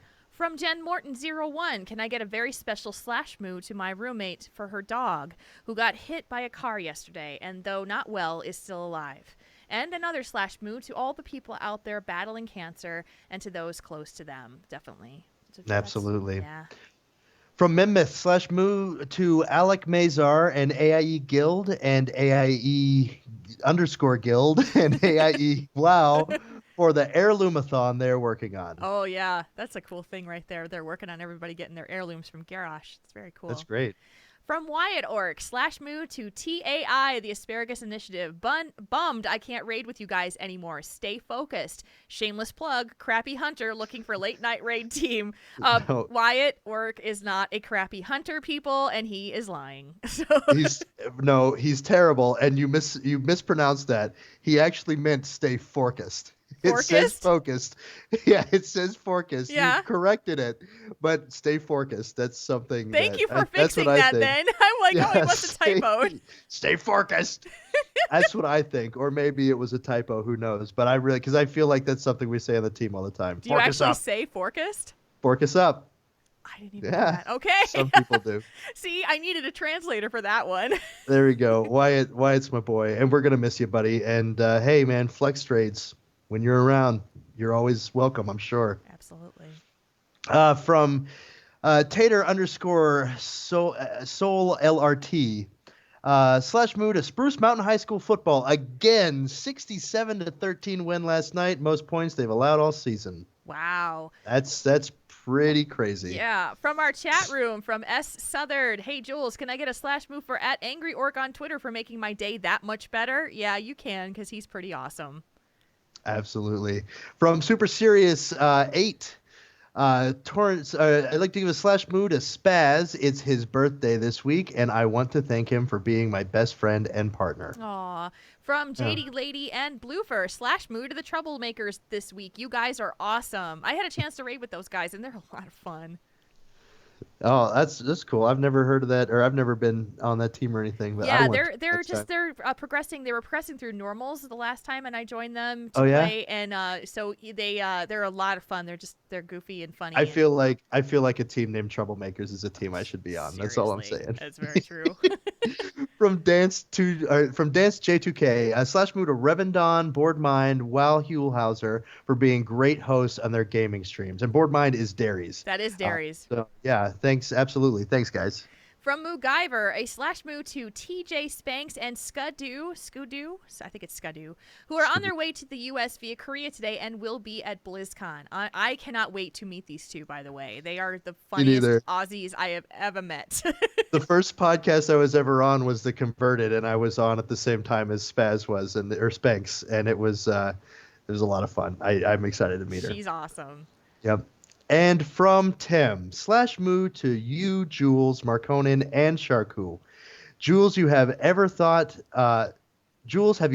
of having both Marconin and Sharku as co-hosts? I personally think they both did an excellent job. Just a thought. So I threw this in here at the last one, and because this is not the first time that this has been asked, and so I wanted to address it on the show, and I wanted to explain what's happening now. Obviously, both Sharku and Marconin have now been here twice. And there is a reason why I am not choosing to do a 3-person podcast. I do agree that both of these gentlemen have done a fantastic job. And it's going to be a super difficult decision for me to select between them. But the reason why I want this show to stay as a 2-person podcast is a strong one.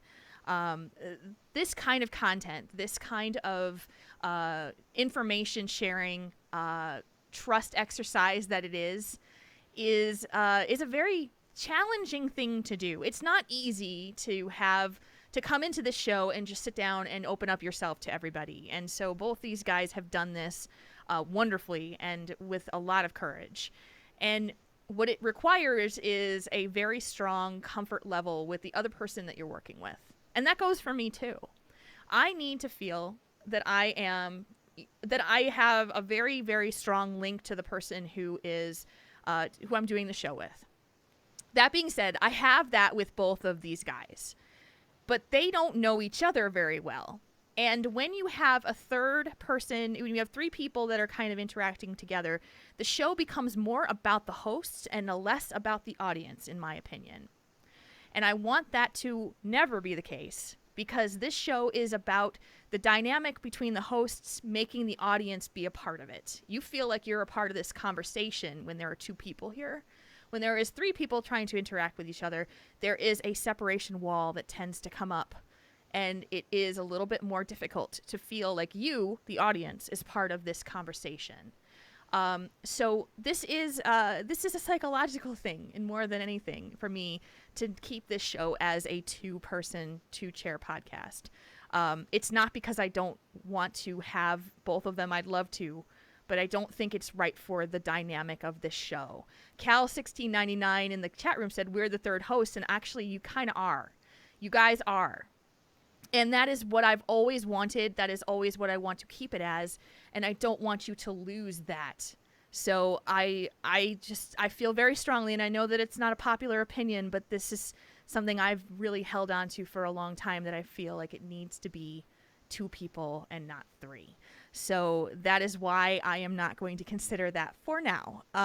And so what is going to happen next is going to be the big question.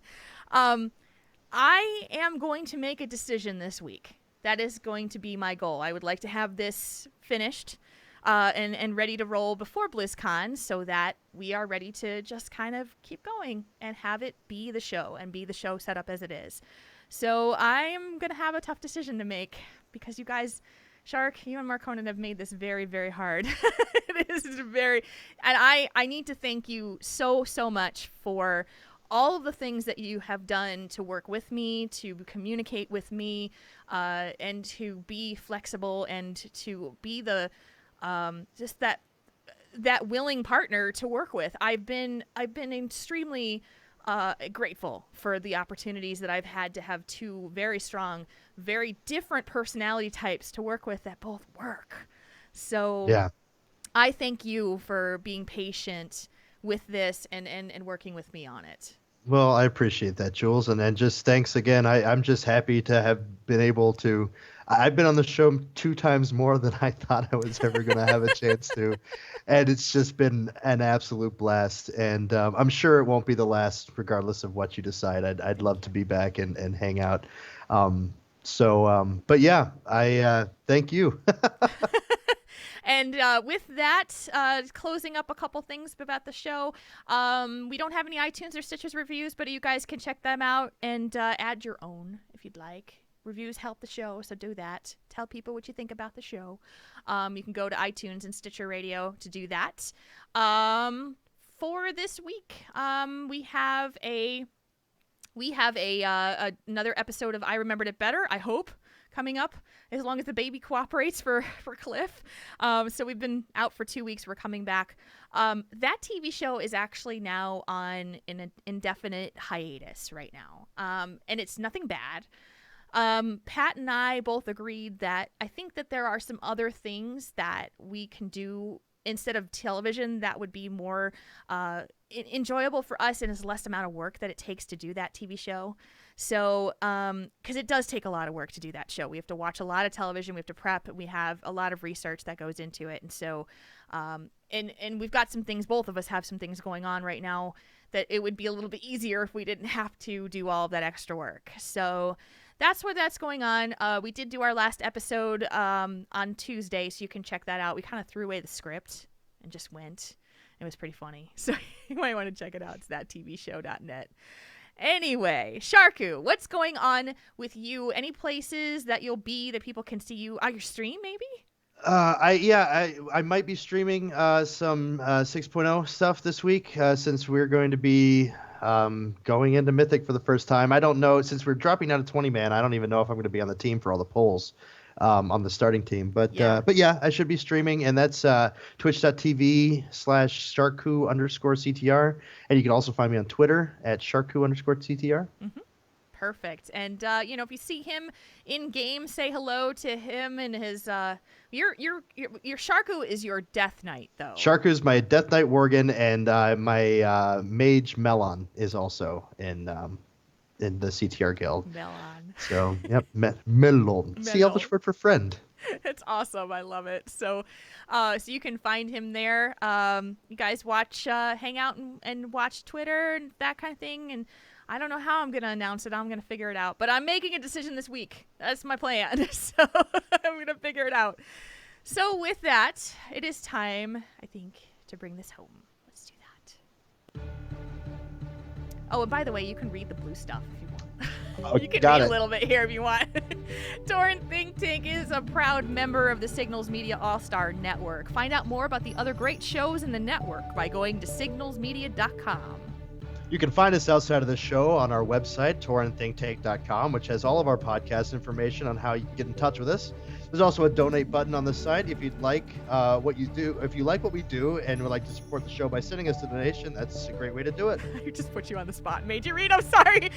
You can like us on Facebook, facebook.com/Tauren Think Tank. You can find us on Twitter for the show at Tauren Think Tank. And you can find me, Jules, at Jules RPG and Sharku at Sharku_CTR. You can also chat with us and other members of the Moo Crew on our forums. Give those boards some love, okay? It's forums.signalsmedia.com. And our voiceovers are. sorry. Oh, is that That's you. blue? Sorry, you can do that one. Our voiceovers are done by the Uber Mages, Arcane and Marconin. Don't forget your Triple T shirts, Triple T t-shirts at /salute.com. 3 designs to choose from in different shirt colors. It's improv, people. You can also go to converttoraid.com and signalsmedia.com and check out our donations, our fundraising for the Signals Media Party. There are Triple T-shirts available there, and so you can get them for fundraising for the party. And that's it. Okay, thank you, everyone.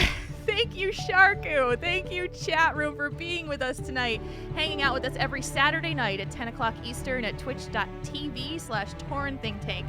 We love seeing you guys with us. Thank you so much for being here. And until next time, we will be back again. /Moo, everybody. /Moo. Where'd it go? There it is.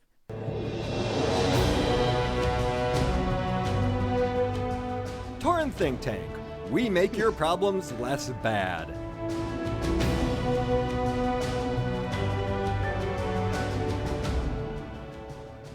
This podcast is a part of the Signals Media All-Star Network. For more information on this and other fine shows, go to signalsmedia.com. It's okay to stick our stuff in your ears. Really? Really? Oh boy.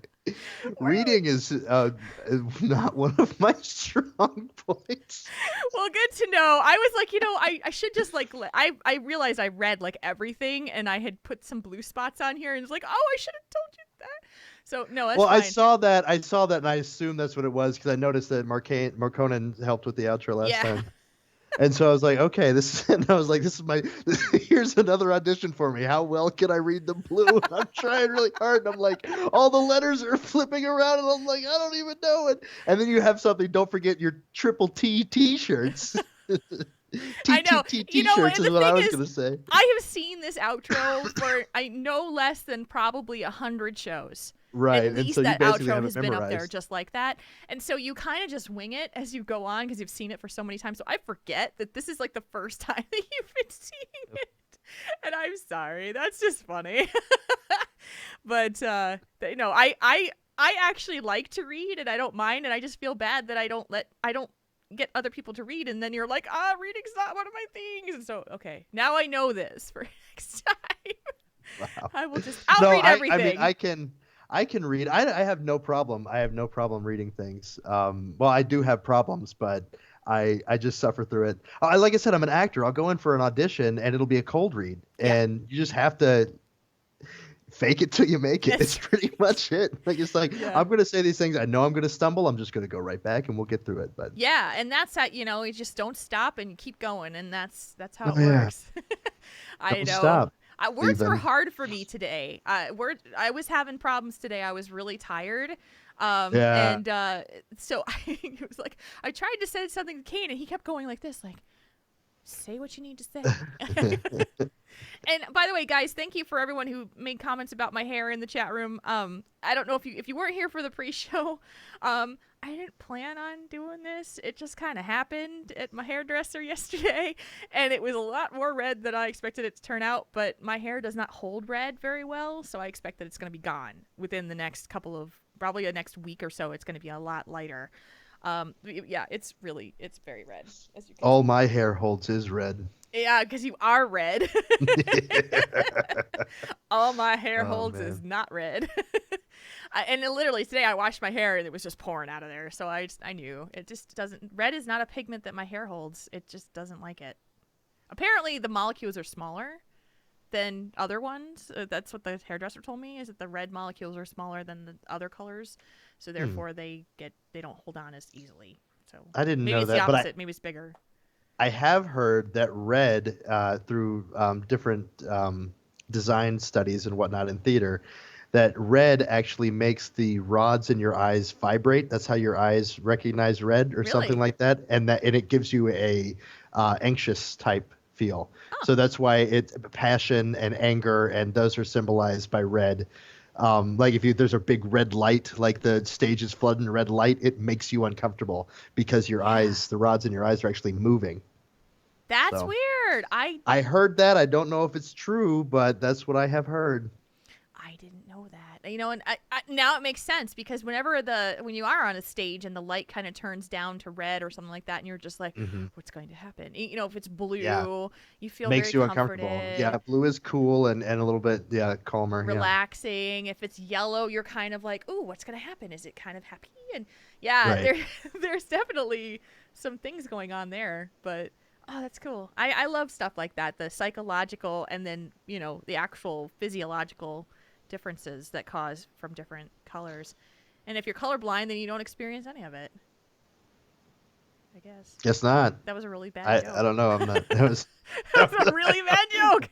I had a guess- good one, guess then I had a no. really bad one. God, that was pretty It was kind of lame. I'm making fun sorry. of people that are colorblind. They can't help it. Well, my dad's colorblind, so I dealt with it. We used to make fun of that all the time. So you're in the club.